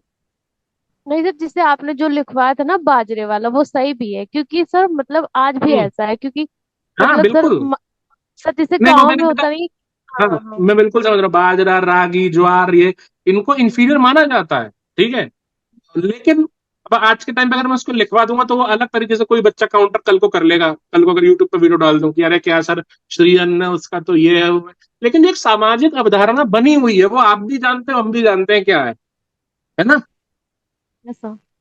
राजस्थान का एरिया आप हटा दो, नॉर्मल आप बताओ जितने बच्चे, किन कौन घर में बाजरा खा रहा है? अब यूपी, बिहार, पंजाब, हरियाणा के रहने वाले हो, खटाखट यहाँ गेहूं का उत्पादन हो रहा है, मध्य प्रदेश में गेहूं की रोटियां खा रहे हो ना, कितने डेली बाजरे की खाते हो? इन जनरल देखो, अपवाद के तौर पे पश्चिमी राजस्थान को मैं हटा देता हूँ अभी। बोलो, नहीं है ना। हाँ यतीशा, डाउट है आपका? नहीं सर। अच्छा वो परमानेंट होने, हाँ तुम ऑन रखो माइक, सही है, साइलेंट है उधर। ठीक है, तो ये चीज समझ में आ गई कि if the price of a commodity increases excessively in the market, then due to limited economic resource, उसकी पॉकेट अलाउड नहीं कर रही है, तो वो थोड़ा हाई क्वालिटी को छोड़ के इंफीरियर क्वालिटी पे शिफ्ट कर जाएगा। ठीक है, समझ रहे बात? Yes sir. इसको बोलते हैं गिफ एंड गुड्स, ठीक है। अगला लिखो,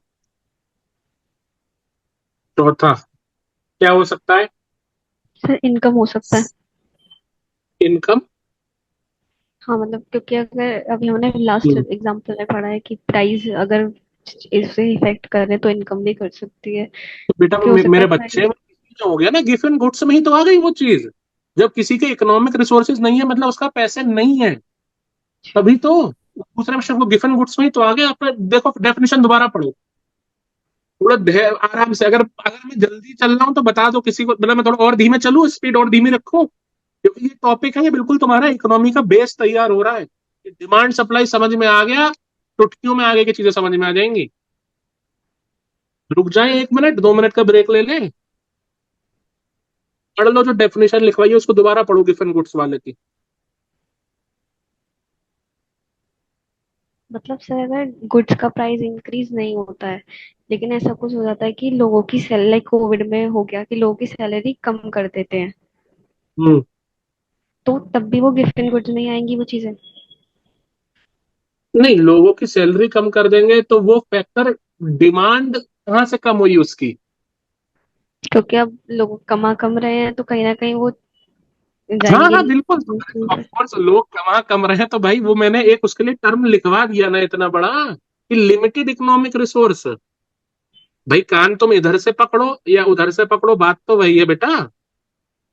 भाई तुम कह रहे हो कोविड में लोगों की सैलरी कम कर दी, इसका मतलब क्या है? उसके इकोनॉमिक रिसोर्सेज लिमिटेड हो गए ना, पॉकेट छोटी हो गई खर्च करने के लिए। वही चीज तो है, फिर से सोचो, देखो वही चीज है। और किसी को डाउट है? हो सकता है मैं ना समझा पा रहा हूँ, कोई और इस विषय को समझाना चाहेगा इस बात को? एनीवन? और नहीं समझा पा रहे तो तुम्हें किसी को नहीं आया फिर समझ में? कोई है जिसको आया है समझ में? माइक ऑन होते आवाज नहीं आती। फरहीन, तबस्सुम, शिवानी तुम्हें आ सर गया? आया तो। यस आ हाँ गया। तो समझाओ, हितेशा को समझाओ, बोलो शिवानी। पर मतलब मतलब जो आपने हम्म। लिखवाया है कि अगर किसी नहीं, मुझे मत मतलब समझाओ, अपने अपने सहपाठी को समझाओ। मतलब कि जैसे किसी भी वस्तु है उसकी मतलब कोई भी जैसे अभी गेहूं मतलब आटे हुआ तो एज अ वो जो बाजरे का एग्जाम्पल सर ने लिखवाया था वो एज अ आटा ही तो हुआ, लेकिन हमारे पास उतनी कैपेसिटी नहीं है कि हम उस आटे को खरीद सके, तो उसकी जगह हम बाजरे का यूज करेंगे। तो यही है बिल्कुल। कि हम्म, और वो फैक्टर कि कोई भी हो सकता है, उस इंसान की खुद की तनख्वाह कम हो गई, उसने नौकरी छोड़ दी, सरकार ने ऐसा कुछ लगा दिया, कई सारे फैक्टर हो सकते हैं। उसके लिए सिर्फ मैंने एक टर्म इसीलिए लिखवा दिया, लिमिटेड इकोनॉमिक रिसोर्सेज, इसमें कई सारी चीजें हैं। तो इसका एक ठीक है। एग्जांपल। हम्म। कौन बोल रहा है? हाँ फरीन, बोलो बेटा, बोलो फरीन। सर तबस्सुम। अच्छा तबस्सुम, बोलो बोलो। सर तबस्सुम। हाँ बोलो तबस्सुम, बोलो बोलो बोलो। सर इसका एक एग्जांपल ये भी हो सकता है कि अगर हम एसी को अफोर्ड नहीं कर पाते तो उसकी जगह हम कूलर को यूज करते हैं। बिल्कुल बिल्कुल सही बात है, और क्या, बिल्कुल हवा सही बात। खाने से मतलब है और क्या तो ये सर। गिवन गुड्स है। हाँ ठीक है, क्लियर हो गया बच्चों, बाकी बच्चों का डाउट हो गया? हितेशा क्लियर हो गया बेटा, जबरदस्ती मत बोलना। हेमेंद्र, निर्जला, राज, तबस्सुम, मतलब तबस्सुम ने तो बताया ही है। क्लियर है? यस सर, क्लियर है। हितेशा चुप ही हो गई। चलो कोई बात नहीं, मैं तुम्हें क्लियर बाद है में सर, फिर क्लियर समझा, कोई बात नहीं, मैं फिर से समझा दूंगा बाद में, अभी आगे बढ़ते हैं, ठीक है। और क्या हो सकता है भाई इसका? एक्सेप्शन असेंशियल गुड्स हो गए, बेसिक नेसेसिटीज, वेबलिन हो गए, गिफिन हो गए, और क्या हो सकता है? फैशनेबल गुड्स, फैशन की वस्तुएं। लड़कियों तुमसे अच्छा कौन जानेगा, ये बताओ भाई। लहंगा तो मैं 6 लाख सर। का ही लूंगी दिल्ली में। सर। हाँ। सर, हाँ। हाँ जो बेटा। फैशनेबल गुड्स हैं या ट्रेंड वाली चीजें हैं वो वेवलिन हम्म। गुड्स से कैसे अलग हो गई? मतलब वेवलिन गुड्स भी तो हम अपनी प्रतिष्ठा के लिए करते हैं कि वो ये लोग एक पे। लिमिट, हाँ बता रहा हूँ मैं, लिख ले पहले। ये अच्छा, वैसे ये आंसर तुम मुझसे पूछ रहे हो, तुम खुद से पूछो, जितनी भी क्लास में लड़कियां या आपस में खुद से पूछो कैसे डिफरेंट हुई भाई। मैं तो फैशन वैशन ज्यादा करता नहीं हूँ, आप बताओ कैसे अलग होगी, खुद से पहले पूछो। सर मानिए अगर हमारे पास 6 लाख का लहंगा भी होता है, मान वैसाची हम्म। का लहंगा हमने ले लिया है, तो वो भी चलो तो ये हमारी दिशा ने अपनी वेवलिन, डिमांड बता दी, 6 लाख का सब्यसाची का लहंगा इसको पसंद है, ठीक है, हाँ फिर आगे। वो भी तो हाँ। वेवलिन गुड्स की डिमांड, मतलब वो भी तो वेवलिन गुड्स जैसे ही हो गया, उसमें भी तो हमारा है ना एक सोशल प्रेस्टीज मिल रहा है, एक मतलब मिल रहा है, ओ लेकिन ये उसके तुम्हारी पास ये है। इंडिविजुअल की डिमांड हुई ना ये। सोना देखो, सोने से तुम लहंगे को कैसे कंपेयर कर लोगे? सर मानिए मेरे पास साड़ी है जिसमें सोने के तार लग रहे हैं। तो वो दोनों में आ जाएगा दिशा। सर मतलब इसमें ऐसा होगा कि ये मेरी मतलब हम्म। मैं इसको अफोर्ड कर सकती हूँ जो आपने लिखवाया है फैशन हाँ। की वस्तु, और जो हाँ। गिवन हाँ। गिवन गुड्स था उसको मतलब वो मेरे हम्म। मतलब कैपेसिटी से बाहर देखो था, मैं उसको उसमें नहीं कहीं खरीद सकती थी। अफकोर्स, लेकिन ये मैं उसमें जो, खरीद सकती हूँ, हाँ हाँ, जो आपने बिल्कुल लिखवाया है। उसमें, तो ये यस इसमें ये वे, रहेगा कि हाँ, हम्म। वेबलिन गुड्स में सोशल प्रेस्टीज का जो भूमिका है वो बहुत ज्यादा है। इसमें सोशल प्रेस्टीज का इतना नहीं है, लेकिन तुम्हारा खुद का है। सपोज करो तुमने एक सोने की कोई भी चीज बनाई, एक कड़ा पहन रखा है, ठीक है, उसे आप पहन के कहीं भी जा रहे हो, शादी के लहंगे को पहन के तुम कहाँ कहाँ जा सकते हो, शादी में तो जा सकते हो अपनी, क्योंकि वो तुम्हारी एक पर्सनल चॉइस हो गई ना, फैशनेबल गुड है वो, उससे यस सर, उसको कंफ्यूज मत बिल्कुल करो। बिल्कुल। हम्म। और नहीं हम नहीं। इसको मतलब खरीद सकते हैं हम, मतलब जैसा है हाँ। गिफ्ट गुड्स हाँ। था वो मेरे बाहर तक, मैं इसको नहीं खरीद सकती थी। ये हाँ। रहा। मतलब इसमें फैशनेबल गुड्स में कहीं ना कहीं वेबलिन गुड्स जो है that is tending towards social prestige ज्यादा। इसमें खुद की संतुष्टि कि नहीं यार ये पहनूंगी मैं, ये वाला झुमका नहीं पहना तो ऐसे, ये वाली जो चीज है, ये तुम लोग अच्छे बेहतर समझोगे यार, मैं क्या समझाऊं इसमें, है ना। ठीक है, चलो अगला लिखो, पांचवा। क्या हो सकता है, इसको कौन बताएगा? नारकोटिक ड्रग्स, नशीले पदार्थ। तो लड़के बोलेंगे सर वो लड़कियों का था, ये लड़कों का आ गया, सर ऐसे नहीं इसमें है भाई, मेडिसिन जेंडर की चीज बायस तो मत आ करना। जाती है। नहीं नहीं, फिर तुम यार कंफ्यूज कर रही हो, मैं लिखवा रहा हूँ नारकोटिक ड्रग्स, वो असेंशियल में आ तो गया बेटा, तुम भूल क्यों जा रहे हो, गुड्स सर ऑफ जैसे बेसिक। ड्रिंक है। ये नारकोटिक से नशीले पदार्थों की बात कर रहा हूं मैं। अल्कोहल। Sir alcohol. जैसे ड्रिंक, मतलब अरे ड्रिंक करना अल्कोहल तो भी लोग करते एग्जैक्ट हैं। नहीं आएगा, नारकोटिक ड्रग्स अलग होते हैं भाई। अच्छा, अल्कोहल चरस इस का टाइप्स। ये हर चीज बुलवा को ही मानोगे, दंगे करवाएंगे क्या आप? लिखिए नारकोटिक ड्रग्स, नशीले पदार्थ। ठीक है,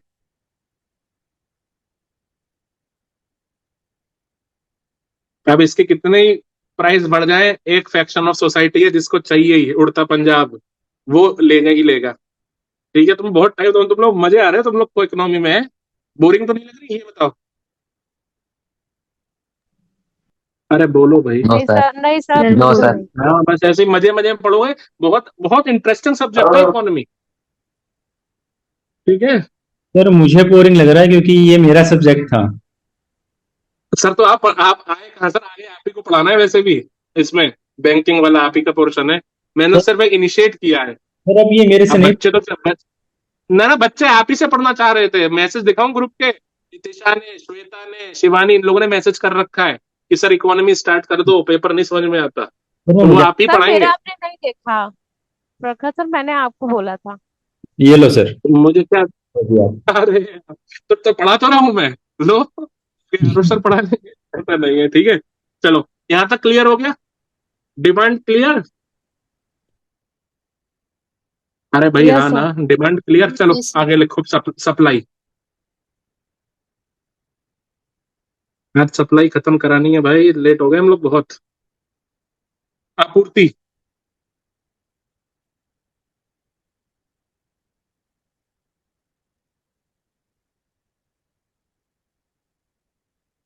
लिखो, वस्तु या सेवा की वह मात्रा, वस्तु या सेवा की वह मात्रा जो एक उत्पादक या विक्रेता, that amount of good or service that a producer oblique seller,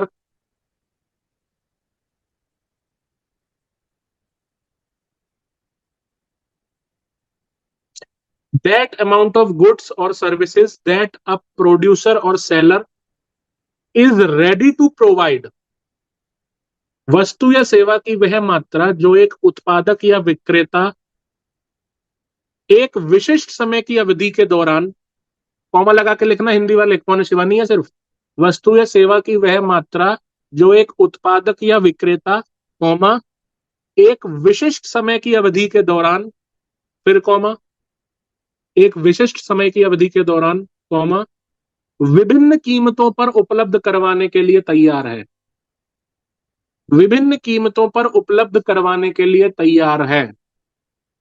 That amount of goods or service that a producer or seller is ready to provide at various prices during a specific time period,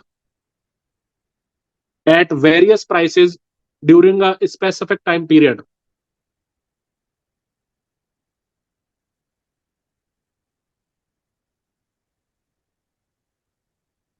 लिख लिया? Sir थोड़ा सा repeat कर दीजिए last. वस्तु या विभिन्न सेवा कीमतों की पर। वह मात्रा जो एक उत्पादक या विक्रेता, कौमा, एक ओके सर। विशिष्ट समय की अवधि के दौरान, एक हो गया सर, विशिष्ट थोड़ा सा। समय की अवधि के दौरान विभिन्न कीमतों पर उपलब्ध करवाने के लिए तैयार है, विभिन्न कीमतों पर उपलब्ध करवाने के लिए तैयार है। इंग्लिश वाले लिख लिया? Yes sir. Yes sir. That amount of goods or service that a producer seller is ready to provide at various prices during a specific time period. अब इसको डेफिनेशन को पढ़ो, समझ में आ रही है? तो बहुत सिंपल लिखवाई है मैंने इसीलिए कहा इकोनॉमी में कोई किताब मत लेना, क्योंकि इसकी पहले तो बेसिक टर्मिनोलॉजी हर कोई अलग तरीके से करता है, तो इसकी कोई एक परफेक्ट किताब है ही नहीं मार्केट में। जैसे भाई कुछ है ना किताबें, अब आप हिस्ट्री पढ़ दो तो पता है, आर एस शर्मा है, बिपिन चंद्रा है, वो एक सेट बना हुआ है चीज। ये ऐसे ही पॉलिटी में लक्ष्मीकांत, डी के वो डी डी वासु। इकोनॉमी का ऐसा कुछ है नहीं, क्योंकि ये टर्मिनोलॉजी का खेल है, कैसे आप चीजों को इजीली समझा पाओ। इसीलिए इसमें जो मैं लिखवा रहा हूँ इसको समझ लो और इसी को पढ़ो बस, और बाद में पढ़ना भी नहीं है, like it's just like mathematics, एक बार दिमाग में घुस गया फिर तुम अपने आप इसके MCQ PYQs लगाने लग जाओगे। समझ में आई?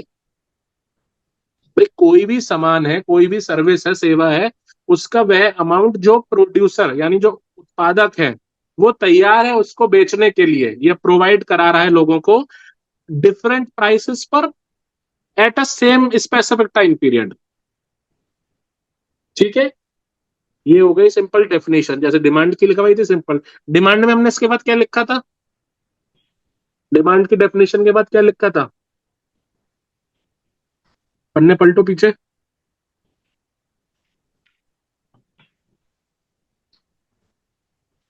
बोलो भाई। ये आवाज आ रही है? अरे यार सांप सूंघ जाता है क्या तुम लोग को? मतलब सर डिमांड को अरे मतलब डिमांड मांग में को क्या क्या प्रभावित लिखवाया था मैंने? पहले डिमांड की डेफिनेशन लिखवाई थी, फिर क्या लिखवाया था आगे? सर, उसको प्रभावित करने वाले कारक क्या थे? तो अब वैसे इसमें आगे चलेंगे, सप्लाई को क्या क्या कारक प्रभावित करेंगे? हम्म, कीमत ही करेगी ऑफ कोर्स। मैंने क्या बताया था अच्छा। आपको दूसरी क्लास में क्या बताया था? अगर कीमत किसी चीज की या प्राइसेस लिख लो हाई होंगे तो उसकी सप्लाई क्या होगी? कम होगी। अरे बढ़ेगी भाई। क्या कर रही हो शिवानी? पिछली क्लास में बताया था कीमत बढ़ने क्यों क्यों होगा। सुनो, इस चीज को बाद में लाते हैं, हटाओ भी इसको।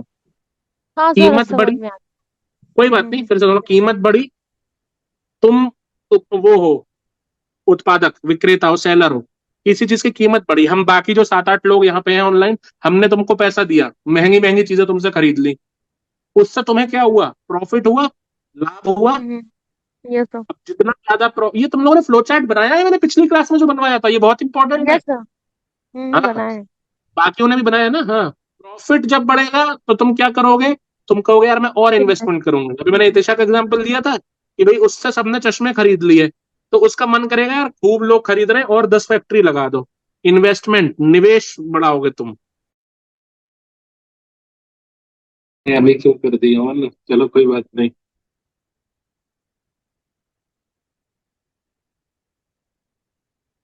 आगे सब।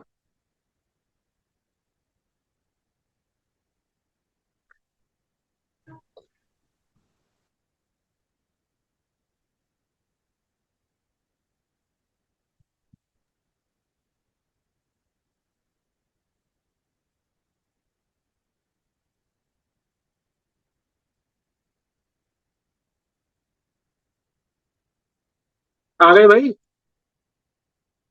पहले तो ज्यादा थे, इतने कम कैसे रह गए बच्चे? चलो, आवाज आ रही है? Yes sir. हम्म तो कीमत बढ़ी, उससे प्रॉफिट हुआ, प्रॉफिट से तुम इन्वेस्टमेंट और करोगे, इन्वेस्टमेंट और होगा तो जो प्रोडक्शन होगा, उत्पादन होगा, वो बढ़ जाएगा। हाँ, उत्पादन यस सर। बढ़ेगा नहीं बढ़ेगा? Yes sir. हम्म अब जब उत्पादन बढ़ गया, प्रोडक्शन बढ़ गया, तो इससे क्या होगा? सप्लाई नहीं बढ़ जाएगी मार्केट में? Yes sir. तो कीमत बढ़े, सप्लाई बढ़ी घटी? बड़ी। इंक्रीज हुई। बस, वेरी गुड। लिखो अब अगली हेडिंग, फैक्टर्स और अफेक्टिंग सप्लाई। हाँ जी, सर मैं थोड़ा सा यहाँ कंफ्यूज हो रही हूँ। अगर बताओ कीमत बेटा। बढ़ती है, कीमत बढ़ी तो हम्म डिमांड कम हुई, डिमांड कम हुई मेरे तो बच्चे, लोग लेकिन कम यहाँ तो खरीदेंगे। सप्लाई की बात हो रही है ना। हाँ, उसी पे आ रही हूँ। हाँ लेकिन सर मार्केट में तो ये सारी चीजें साथ में चलती होंगी ना। हाँ, कीमत बढ़ी, बिल्कुल बिल्कुल। डिमांड कम हुई, तो जब डिमांड कम हुई तो सप्लाई भी कम हो गई, तो कीमत बढ़ने से तो अल्टीमेटली सप्लाई कम हो रही है ना। एक ही फैक्ट मैंने फिर बताया, ये क्या है? देखो डेफिनेशन में क्या लिखा है, at a specific time period की बात हो रही है ये। भाई हमारी जो एक देश है, एक इकोनॉमी है, उसमें बहुत सारे लोग हैं ना, फैक्टर्स का ही है। मैंने फिर बताया, जब आप डिमांड पढ़ रहे हैं उस टाइम सप्लाई को दिमाग में अभी नहीं लाना, क्योंकि ये सब आइडियल उस पर डिपेंड होती है। ऑफ कोर्स जब आप रियल सेंस में आते हैं तो सब चीजें मिक्स होती हैं, सारे फैक्टर्स ड्राइव होते हैं, फिर डिमांड सप्लाई एक साथ खेलती हैं। वो अभी खेलेंगी, पहले हमें अलग अलग तो खिला ले। ठीक है, अभी ये बच्चे पैदा हुए हैं अलग अलग घर में हैं, जब बड़े हो जाएंगे तब इनको मिलवाएंगे आपस में। अभी अलग अलग इनको समझो। ठीक है, ओके। ठीक थोड़ा सा धैर्य रखो, अभी एक आध क्लास का सब करवा देंगे, अभी रुक जाओ। अभी तुम सिर्फ सप्लाई को लेके चलो, कीमत बढ़ी फिर देखो, तुम्हारे डाउट का आंसर तुमसे ही दिलवाऊंगा। वापस आओ। जब मैंने डिमांड वाला लो पढ़ाया था, कहाँ पढ़ाया था ये, इसमें मैंने पॉइंट ऑफ व्यू के व्यू पॉइंट किसका बताया था? कंज्यूमर का, वहां व्यू पॉइंट किसका है? सेलर का। यू सेलर गॉट का। Your answer. भाई सप्लाई तो सेलर ही प्रोवाइड कराएगा, तुम कंज्यूमर थोड़ी सप्लाई प्रोवाइड करोगे, तुम तो डिमांड जनरेट करोगी मार्केट में भाई। तो ये जो कीमत है ये उस सामान की हाँ है जो सेलर बेचेगा, ना कि उस सामान की जो हाँ, सेलर ऑफ खरीदेगा। कोर्स। ये अभी मैं अबे लिखवाऊंगा। देखो अभी धीरे धीरे चलने करो, एकदम थोड़ा सा हड़बड़ाहट मत बचाओ। अभी हम सप्लाई की डेफिनेशन पढ़ी है, अब इसके फैक्टर्स पढ़ेंगे, टाइप, फिर हम रूल ऑफ सप्लाई भी पढ़ेंगे। उस रूल ऑफ सप्लाई में बताऊंगा कि वहां पे व्यू पॉइंट कंज्यूमर नहीं है, वहां पे कौन है? प्रोड्यूसर है, उत्पादक है। ठीक है। समझ रहे हो? थोड़ा सा धैर्य रखो। ठीक है, लेट तो नहीं हो रहे बच्चे जो लाइब्रेरी में पढ़ते हैं? अभी आधा पौन घंटा लगेगा, आराम से समझो चीजों को। इसको आज डिमांड सप्लाई को करेंगे खत्म, है ना। फैक्टर्स अफेक्टिंग सप्लाई, कौन सा पेन आ गया? आपूर्ति को प्रभावित करने वाले कारक। आपूर्ति को प्रभावित करने वाले कारक, बिल्कुल कंफ्यूजन मत रखना भाई दिमाग में, जो बता रहा हूं सिर्फ अभी उसको लेके चलो। क्या क्या हो सकते हैं भाई? जो सप्लाई है वो किस पे, क्या क्या कारक उसे अफेक्ट करेंगे, बताओ, बोलो। प्राइस। बिल्कुल, वेरी गुड, लिख डिमांड। लो। बस बस धीरे धीरे एक एक करके। प्राइसेस, अरे डिमांड तो होता ही, अभी डिमांड, रुक जाओ अभी, डिमांड को मत लाओ अभी, जब डिमांड पड़ रहे थे तब सप्लाई को नहीं लाना था, अभी सिर्फ तुम सप्लाई को रखो, सप्लाई और प्राइसेस की बात होगी, है ना। प्राइसेस, कीमत, लिखो। जब किसी वस्तु या सेवा की कीमतें बढ़ती हैं, and prices of any good or service, goods or services increases, and prices of any goods or services increases, जब किसी वस्तु या सेवा की कीमतें बढ़ती हैं तब विक्रेता या उपभोक्ता, उत्पादक को लाभ होता है, उत्पादक, प्रोड्यूसर को। जब किसी वस्तु या सेवा की कीमतें बढ़ती हैं तब विक्रेता या उत्पादक को लाभ होता है। When prices of any good or service increases, then producer or seller earns profit, yes sir. which increases the investment,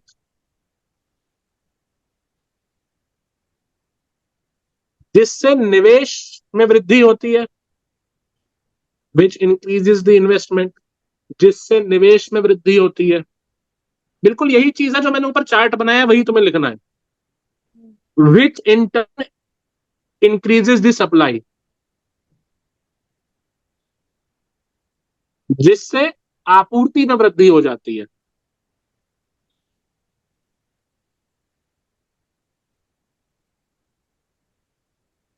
जो मैंने चार्ट बनाया वही तो बताया है मैंने, कि अगर किसी चीज की, वस्तु सेवा की कीमत बढ़ी, कीमत बढ़ी, तो जो उत्पादक है यानी प्रोड्यूसर या सेलर, उसका क्या बढ़ा?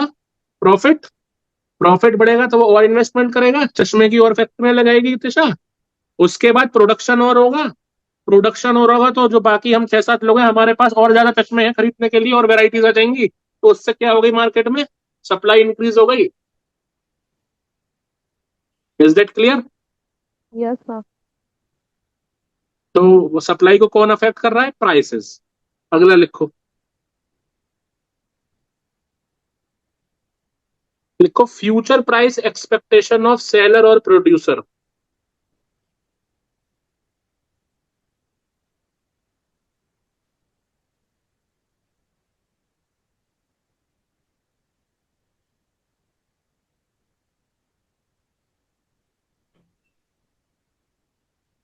उत्पादक या विक्रेता की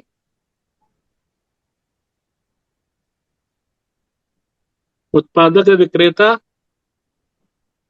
का भविष्य की कीमतों के प्रति अपेक्षा।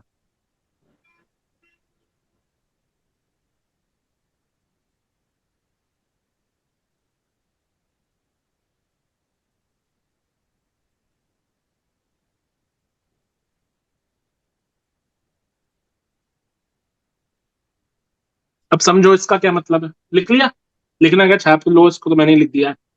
क्या मतलब, मान लो अब देखो, जो भी ये सोच रहे हो तुम एज अ सेलर सोचो, तुम कौन हो? उत्पादक हो, तुम प्रोड्यूस कर रहे हो चीजें, फैक्ट्रियां हैं तुम्हारी, ठीक है, फैक्ट्रीज हैं आपकी। तो अगर आपको ये पता चलता है कि यार फ्यूचर में प्राइस इंक्रीज होगा, आपको टिप मिल गई कहीं से कुछ भी, यार जो मैं सामान बना रहा हूँ आने वाले टाइम में इसमें प्राइस बढ़ने वाला है, तो तुम क्या करोगे? बिल्कुल अपने ऊपर रख के सोचो, अपना प्रोडक्शन कम कर दोगे और उसकी बढ़ा दोगे? प्रोडक्शन बढ़ा देंगे, उसकी बढ़ा देंगे। प्रोडक्शन। बढ़ा, यानी तुम और सप्लाई बढ़ा दोगे मार्केट में, क्योंकि तुम्हें पता है पैसे तो आ ही रहे हैं और चीज महंगी भी हो रही है, लोग खरीदेंगे, तो आप सप्लाई बढ़ा दोगे। लिखो इसी चीज को, if the seller thinks, if the seller thinks that prices will increase in future। बेटा पूरा मैथमेटिक्स है ये ऐसे हुआ तो उससे वो होगा, उससे बिल्कुल कड़ी से कड़ी से कड़ी जुड़ती चली जाएगी। बस ये शुरू की 5-6 क्लास जो है ये आपका बेस बना देंगी। if the seller thinks that prices will increase in future, अगर विक्रेता या उत्पादक कुछ भी लिख लेना, अगर विक्रेता को यह लगता है कि भविष्य में कीमतें बढ़ेंगी, भविष्य में कीमतें बढ़ेंगी, यदि उत्पादक को यह लगता है कि भविष्य में कीमतें बढ़ेंगी, इफ द सेलर लिख लिया thinks sir. That prices will increase in future, then he will make more investment to increase production. तब वह उत्पादन को बढ़ाने के लिए और अधिक निवेश करेगा, तब वह उत्पादन को बढ़ाने के लिए और अधिक निवेश करेगा। अच्छा, इसमें मजा क्यों आएगा भाई? जैसे आप कह सकते हो कि सर हिस्ट्री एक टाइम पे हमें बोरिंग लगने लगती है, ज्योग्राफी में सर कितना समझें, पॉलिटी में सर ठीक है थोड़ा आता है थोड़ा नहीं। ये क्या, ये डे टू डे लाइफ में आप देख रहे हो, अपने घर पे देख रहे हो, आस पड़ोस में बचपन से देख ही रहे हो, इकोनॉमी से तो कोई नहीं बच पाएगा, है ना? तो ये जब आप समझ जाओगे और फिर आप सोचोगे अपने कमरे में बैठ के, अच्छा ये ऐसे होता है, ये यहाँ से आई, ये ऐसे गया, इसलिए, ठीक है, तब वह उत्पादन को बढ़ाने के लिए और अधिक निवेश करेगा। Then he will make more investment to increase production. इसीलिए आप देखो इंडस्ट्री हो गए, ये बजट पे सबकी क्यों निगाहें होती हैं, वो देखते हैं सरकार कैसे कहाँ ज्यादा खर्च करेगी, उस हिसाब से फिर वो चलते हैं, है ना? Yes sir. आगे सर लिखो और रिपीट क्या हो करना, सकता है इसमें। हाँ बेटा, इंग्लिश में, इंग्लिश में रिपीट करना है। रिपीट कर दे, लिखो, if the seller thinks that prices will increase in future, then he will make more investment to increase production, then he will make more investment to increase its production। भाई और ज्यादा पैसा लगाएगा ना वो, उसे पता चल गया। और अच्छा, इसका अगर विपरीत हो जाए, अपोजिट, वाइस वर्सा भी लिख लेना, एंड वाइस वर्सा। अगर इसका अपोजिट होता है, तुम्हें पता चले कि यार आने वाले टाइम में जो भी मैं प्रोडक्ट बना रहा हूँ इसके दाम तो घटने वाले हैं, सरकार ने तो बहुत इस पे ड्यूटीज लगा दी है, ये कर दिया, तो क्या तुम प्रोडक्शन बढ़ाओगे? तुम अपनी आज ही बंद कर दोगे कि भाई जो माल है उसको निकाल, आने वाले टाइम में फायदा नहीं होना अपने को। समझ रहे हो बात? Yes sir. ओके, ठीक है, तीसरा लिखो और क्या हो सकता है। सर एक नेचुरल रिसोर्स भी हो कंडीशंस। सकता है। हाँ बेटा, रिसोर्स। क्या रिसोर्स? सर की रिसोर्सेस ही नहीं आए तो फिर प्रोडक्शन कैसे होगा? बस उसी पे आ रहे हैं, बिल्कुल सही सोच रही हो, लिखो नेचुरल कंडीशंस, प्राकृतिक परिस्थिति।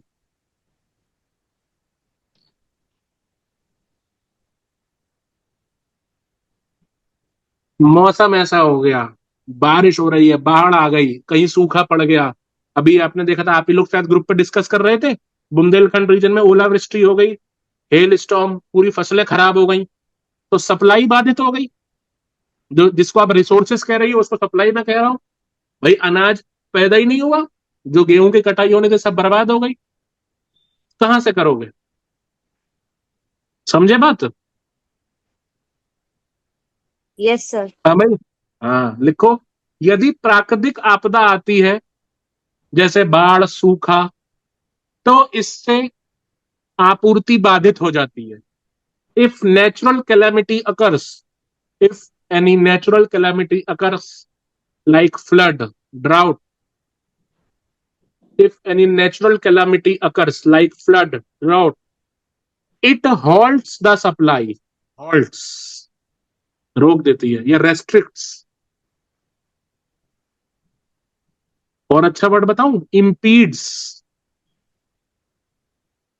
इलेक्ट्रिकल में impedance, resistance, impedance, कुछ भी यूज कर लो।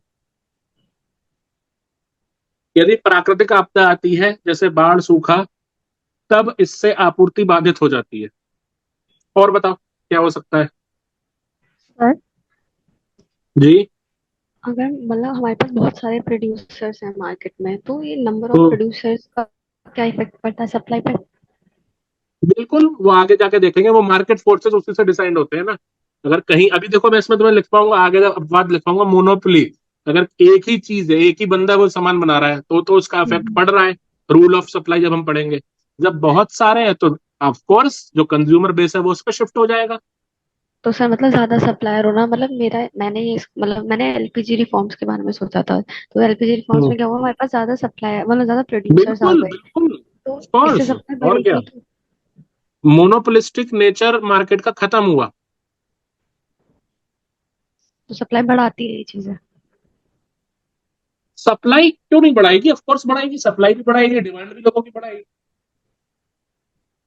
बिल्कुल। चलो अगला सर यही जैसे पॉइंट आपने लिख लो। हाँ, सर जैसे आपने उस दिन बताया था लॉजिस्टिक्स से। आएंगे, उसमें भी आएंगे। अब पहले इसने जो बोला इसी का पॉइंट ले रहे हैं। लिखो अगला, गवर्नमेंट पॉलिसीज।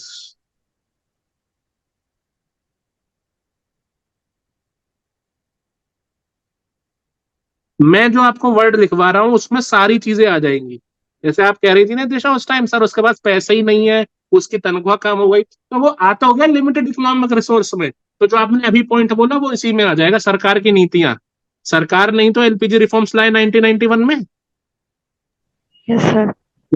तो बस लिखो, government can encourage some goods और services and can discourage some other goods और सर्विसेज। सरकार कुछ वस्तु और सेवाओं को प्रोत्साहित कर सकती है और कुछ और वस्तु या सेवाओं को हतोत्साहित भी कर सकती है। Government can encourage some goods और services and can also discourage some other goods और सर्विसेज। सर मतलब टिकटॉक पे बैन, हाँ बोलो। सर मतलब ये नहीं समझ सर मतलब सरकार कर सकती है मैं तो मतलब बता रहा हूँ, तो जैसे। सुनो, तो सुन तो लो बेटा, वही बता रहा हूँ। Let me speak. आपने लिख लिया पहले? Yes sir. ठीक है। अब सपोज करो अखबार में आप ऐड देख रहे हो 8 7 साल पहले, 6 साल पहले, पेटीएम करें, क्रिकेट चल रहा है इंडिया साउथ अफ्रीका का, पेटीएम करें।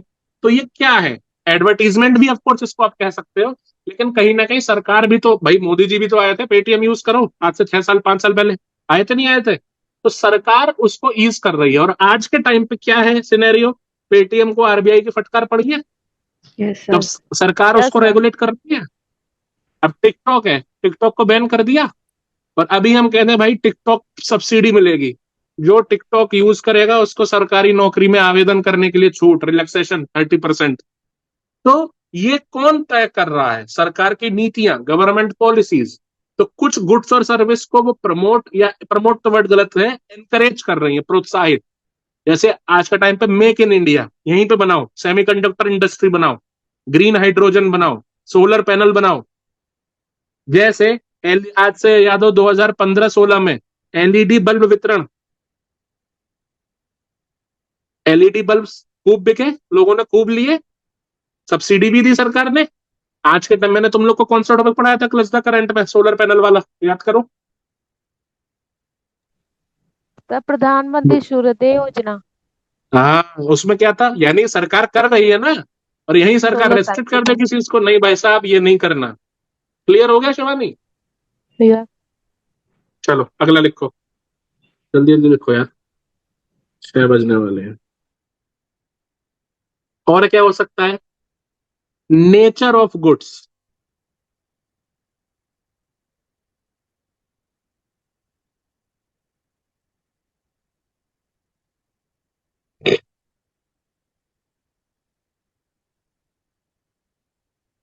वो अखबार वाला मत से दिमाग में लाना जो मैं अभी बोला ना, गवर्नमेंट पॉलिसीज मतलब सरकार क्या कर रही है। अखबार वाला तो एडवर्टीजमेंट हो गया, और एडवर्टीजमेंट से सप्लाई अफेक्ट होगी या डिमांड? बताओ। Sir demand. Sir demand. हाँ, यस। तो एडवर्टीजमेंट सप्लाई में मत लिखना, मैं बोल गया उसको, वो गलत था। लेकिन हाँ, ये सही है। आज के टाइम पे आरबीआई ने नोटिस इशू कर रखा है, तो सरकार उस हिसाब से पेटीएम को रेस्ट्रिक्ट कर रही है ना। तो यहां से सप्लाई ऑफ कोर्स उसकी बाउंड हो गई, मतलब रेस्ट्रिक्ट हो गई। लेकिन अगर एडवर्टीजमेंट की बात करेंगे, वो डिमांड में यूज होती है। चलो, नेचर ऑफ गुड्स में लिखो। दो तरह के गुड्स होते हैं बेसिकली, पेरिशेबल और नॉन पेरिशेबल। मतलब जो वस्तुएं बेटा जल्दी खराब हो जाती हैं, और जो जल्दी खराब नहीं होगा ना, लॉन्ग टर्म के लिए यूज होती हैं। जैसे मैं कहूँ टीवी, ठीक है, टीवी है, तो टीवी जल्दी खराब होने वाली चीज है? अगर मैं 1 साल तक उसको पैक करके रखा रहा हूं, मान लो 2022 की मैन्युफैक्चरिंग है, और मैं आज 2024 में इस टीवी को खरीदता हूँ, तो क्या खराब हो जाएगा? हाँ भाई, नो सर। हाँ ना। No sir. No sir. क्योंकि तो सर नॉन पेरिशेबल गुड है। लेकिन अगर मैं 1 महीने पुराना बाजार में कहीं सब्जी मंडी में टमाटर रखा हुआ और लेके आऊं मैं, वो पेरिशेबल है, वो खाने लायक होगा? नहीं नो होगा। सर। नहीं। अनलेस उसको आप अगर कोल्ड स्टोर में रखते हैं, वो एक अलग चीज है। लेकिन गुड्स को बेसिकली दो उसमें बांटा जाता है, पेरिशेबल, नॉन पेरिशेबल। लिखो। जो वस्तुएं जल्द खराब हो जाती हैं, जो वस्तुएं जल्द खराब हो जाती हैं, उनकी आपूर्ति वर्ष भर नहीं बनाए रखी जा सकती। सप्लाई ऑफ पेरिशेबल आइटम्स, क्या बोल रहा हूँ, सप्लाई ऑफ पेरिशेबल आइटम्स या goods, supply of perishable goods can not be maintained for whole year. Supply of perishable goods can not be maintained for whole year. जो वस्तुएं जल्द खराब हो जाती हैं, उनकी आपूर्ति वर्ष भर नहीं बना के रखी जा सकती। आगे लिख लो। And supply of non perishable goods can be maintained throughout the year. और जो वस्तुएं लंबे समय तक चलती हैं या जल्दी खराब नहीं होती हैं, उनको, उनकी आपूर्ति वर्ष भर बना के रखी जा सकती है। सपोज वही है ना भाई, अब जैसे आम का सीजन अब आएगा, गर्मी आ रही है, मई जून जुलाई में, मई जून में आएगा। अब यही कोई डिमांड करे भाई साहब दिसंबर में खाना है। हालांकि आजकल तो, आज के टाइम में देखोगे हाइब्रिड हाइब्रिड सब मिल रहा है, लेकिन एक नॉर्मल देखो, उस सीजन में वो चीज नहीं मिलेगी, क्योंकि पेरिशेबल आइटम है ना। लेकिन एक सैमसंग का फोन जो 2024 में फरवरी में लॉन्च होता है, उसको तुम दिसंबर में भी खरीद लो, कोई दिक्कत, क्योंकि वो नॉन पेरिशेबल है। तो नेचर ऑफ गुड से भी सप्लाई अफेक्ट होती है। ठीक है, क्लियर? Yes sir. क्या था? छठा लिखो।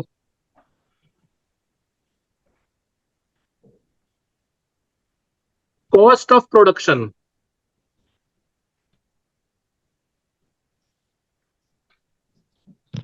उत्पादन की लागत। कोई कुछ बोलना चाह रहा है?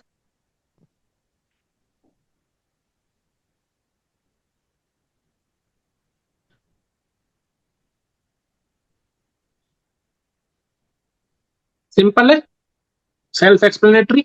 लिख लो। If cost of production increases, then supply is reduced. भाई अगर तुम्हारा कॉस्ट ऑफ प्रोडक्शन ज्यादा आ रहा है, उतना तुमको फायदा होगा, तो तुम क्यों बनाओगे वो चीज? तो भाई तुम बनाना बंद कर दोगे, सप्लाई घट जाएगी उससे। तो if cost of production increases, then supply is reduced. यदि उत्पादन की लागत बढ़ती है, तब आपूर्ति को कम कर दिया जाता है।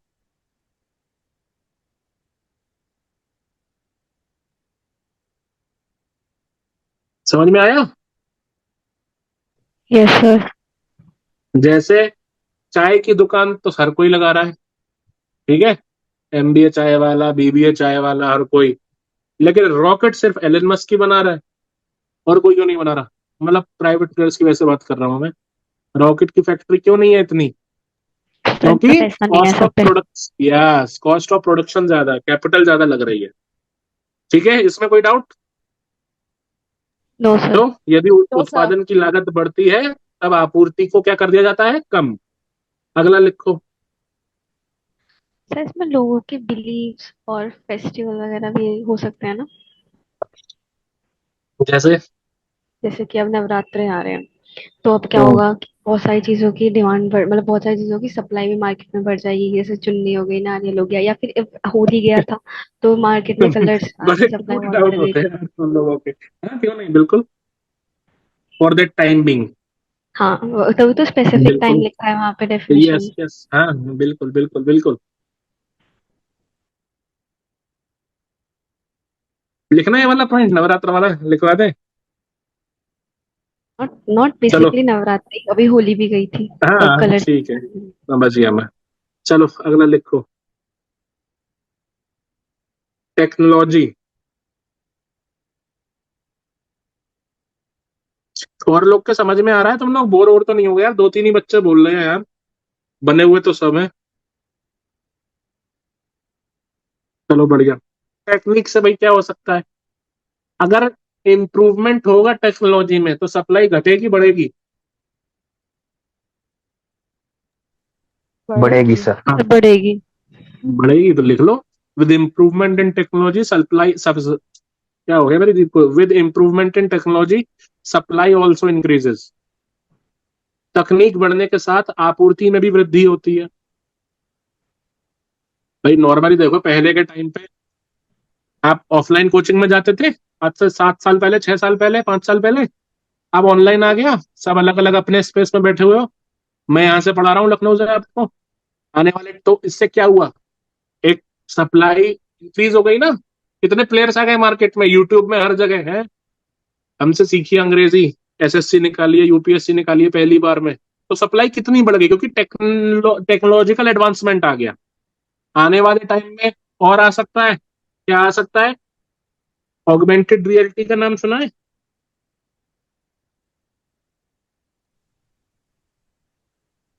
वर्चुअल रियलिटी, ऑगमेंटेड रियलिटी सुना है नाम? नहीं सुना? एआई बेस्ड वर्चुअल चीज, अरे एआई अभी नहीं है, एआई अलग है। मतलब डिजिटलाइज उसमें जो होती है। देखो वर्चुअल रियलिटी तो क्या हो गई, चलो जब साइंस एंड टेक पढ़ाऊंगा तब समझाऊंगा इसको। ऑगमेंटेड रियलिटी समझो, वो देखिए किसी ने, iron man, end game, Avenger, yes उसमें सर। क्या होता है यस वो? सर।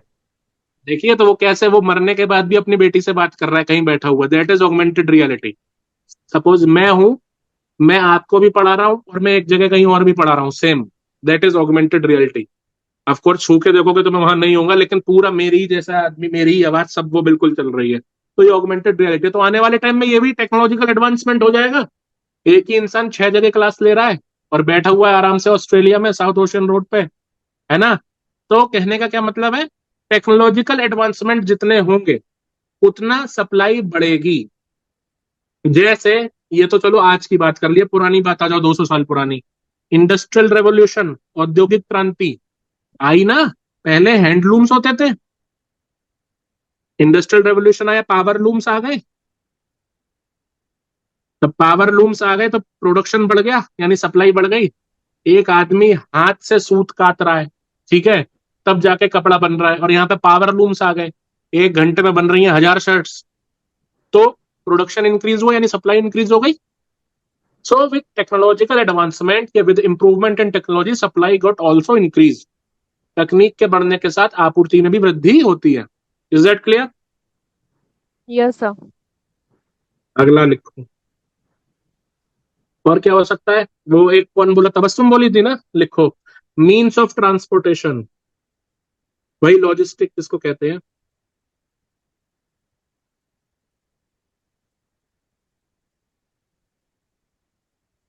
परिवहन के साधन।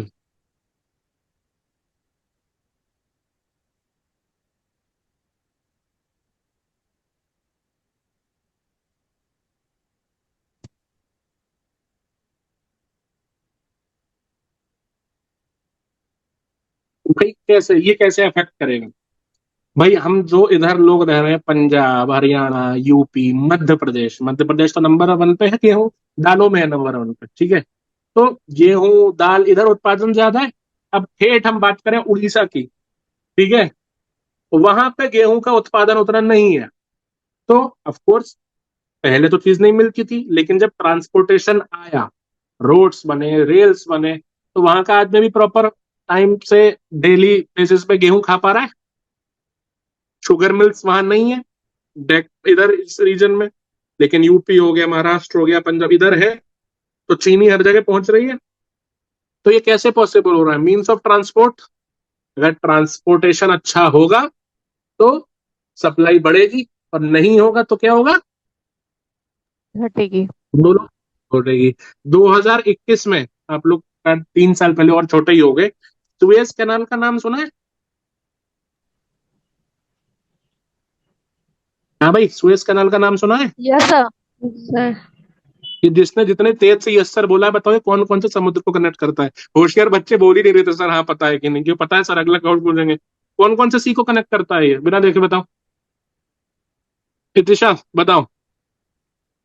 यस सर बोला था ना? सर मैंने भी बोला था। Let's see. बताओ।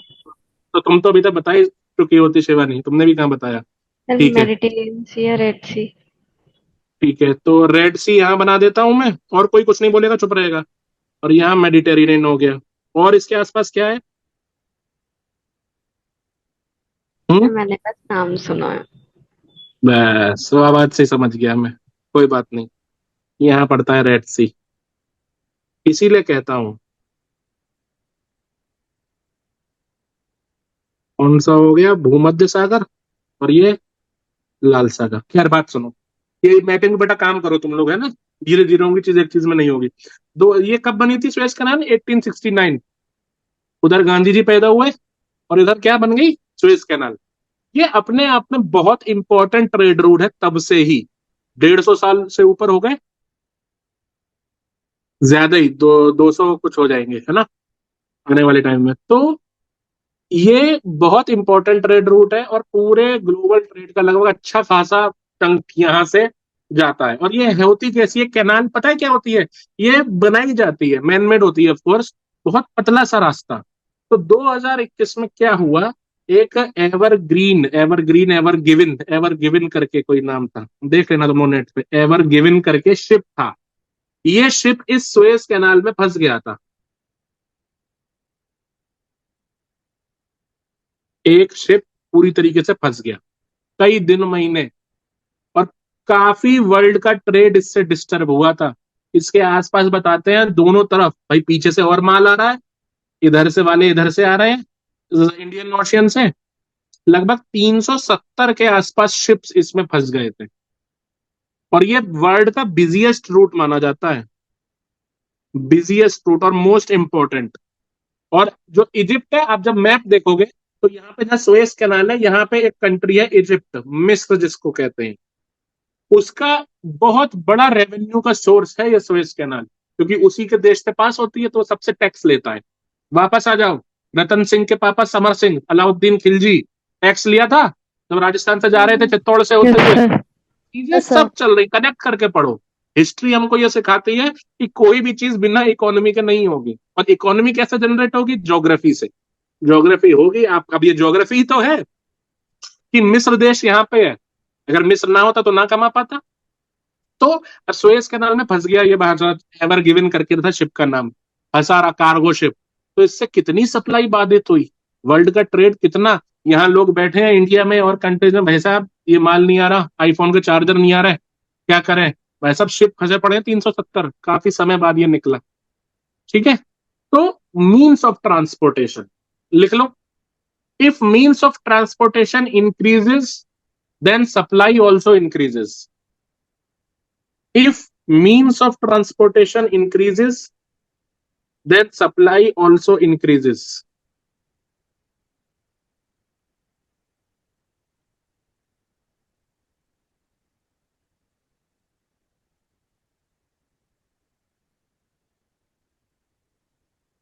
यदि परिवहन के साधन बढ़ते हैं तब आपूर्ति भी बढ़ जाती है।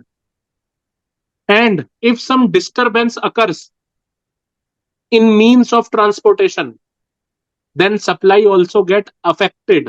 A. And if some disturbance occurs in means of transportation, then supply also get affected. और यदि परिवहन के साधन बाधित हो जाते हैं, इसमें कोई बाधा आ जाती है, तब आपूर्ति भी प्रभावित हो जाती है।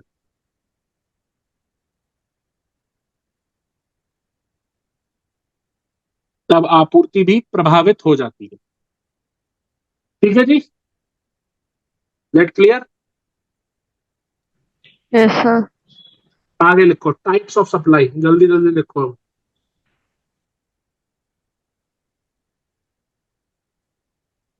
आपूर्ति के प्रकार।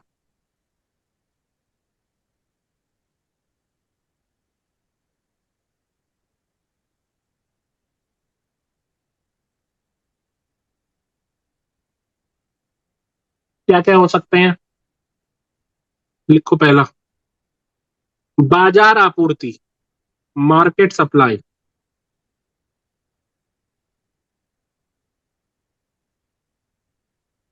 तो स्पीड बढ़ाओ तुम लोग अपने लिखने की।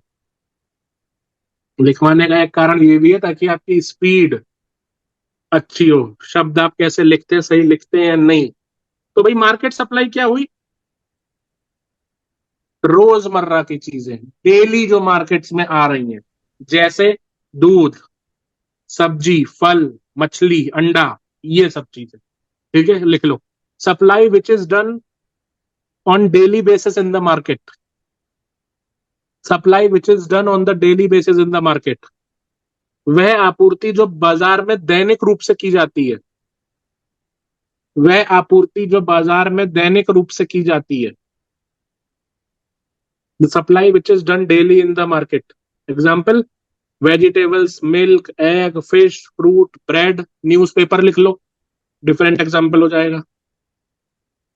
पढ़ते हो नहीं पढ़ते हो तुम लोग जानो, लेकिन भाई सप्लाई तो है मार्केट में, पढ़ो इसलिए। ठीक है, vegetables, milk, egg, fish, fruit, bread, newspaper, दूध, सब्जी, फल, अंडे, मछली, ब्रेड, अखबार। तो ये होगी मार्केट सप्लाई, या इसको डेली बेसिस सप्लाई भी बोल देते हैं। दूसरा क्या हुई? Short term supply.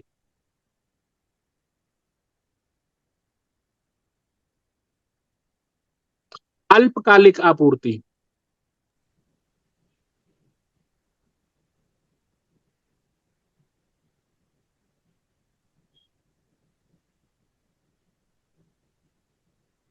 क्या लगता है नाम से?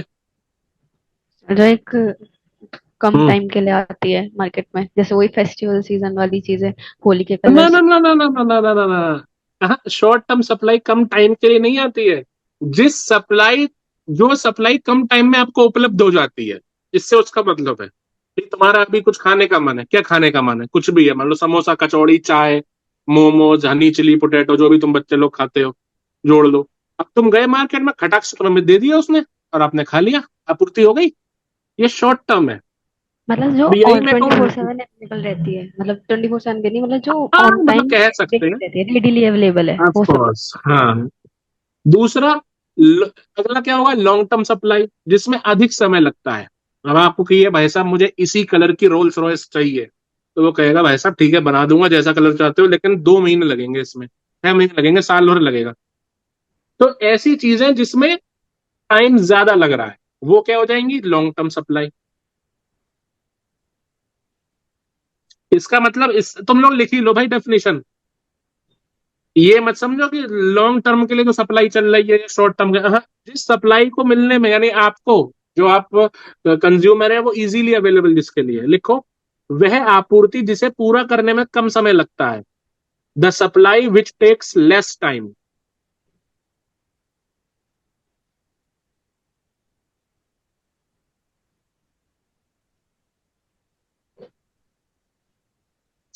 अरे राज बेटा, क्लास के बाद जो ग्रुप है ना, अलग से छोटा वाला जो ग्रुप है 12-15 का, वहां पूरा आप अपना इंट्रोडक्शन लिख के दीजिए। पूरा नाम, कहाँ से हो, कब से तैयारी कर रहे हो, कौन सा अटेम्प्ट दोगे, बैकग्राउंड क्या है, मतलब साइंस, कॉमर्स, ह्यूमैनिटीज जो भी है, ठीक है। अपना ब्रीफ इंट्रोडक्शन आप लिख के देंगे, लाइब्रेरी में लिखने में शायद मनाही नहीं होगी, है ना। ठीक है, तो तीसरा ये हो गया। चौथा और क्या हो सकता है सप्लाई में बेटा?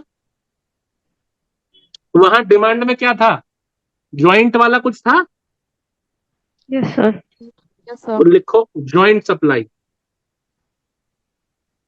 लेकिन डेफिनेशन वो मत चिपका लेना, अभी बताऊंगा।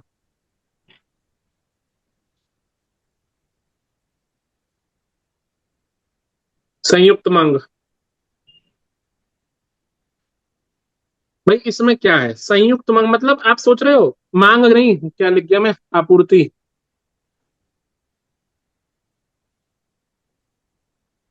मतलब आप बनाने तो चले एक चीज, ये सप्लायर पॉइंट ऑफ व्यू से बात हो रही है, प्रोडक्शन जो कर रहा है उत्पादक के, कंज्यूमर पॉइंट ऑफ व्यू से नहीं हो रही है यहाँ बात।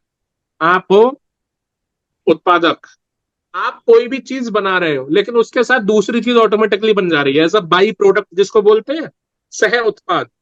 जैसे किसान है, गेहूं उगाए उसने, गेहूं काटा, आगे उसका जो भी है वो निकला, तो चारा भी तो बना उससे जानवर के लिए, तो चारा क्या हो गया, बाई प्रोडक्ट हो गया।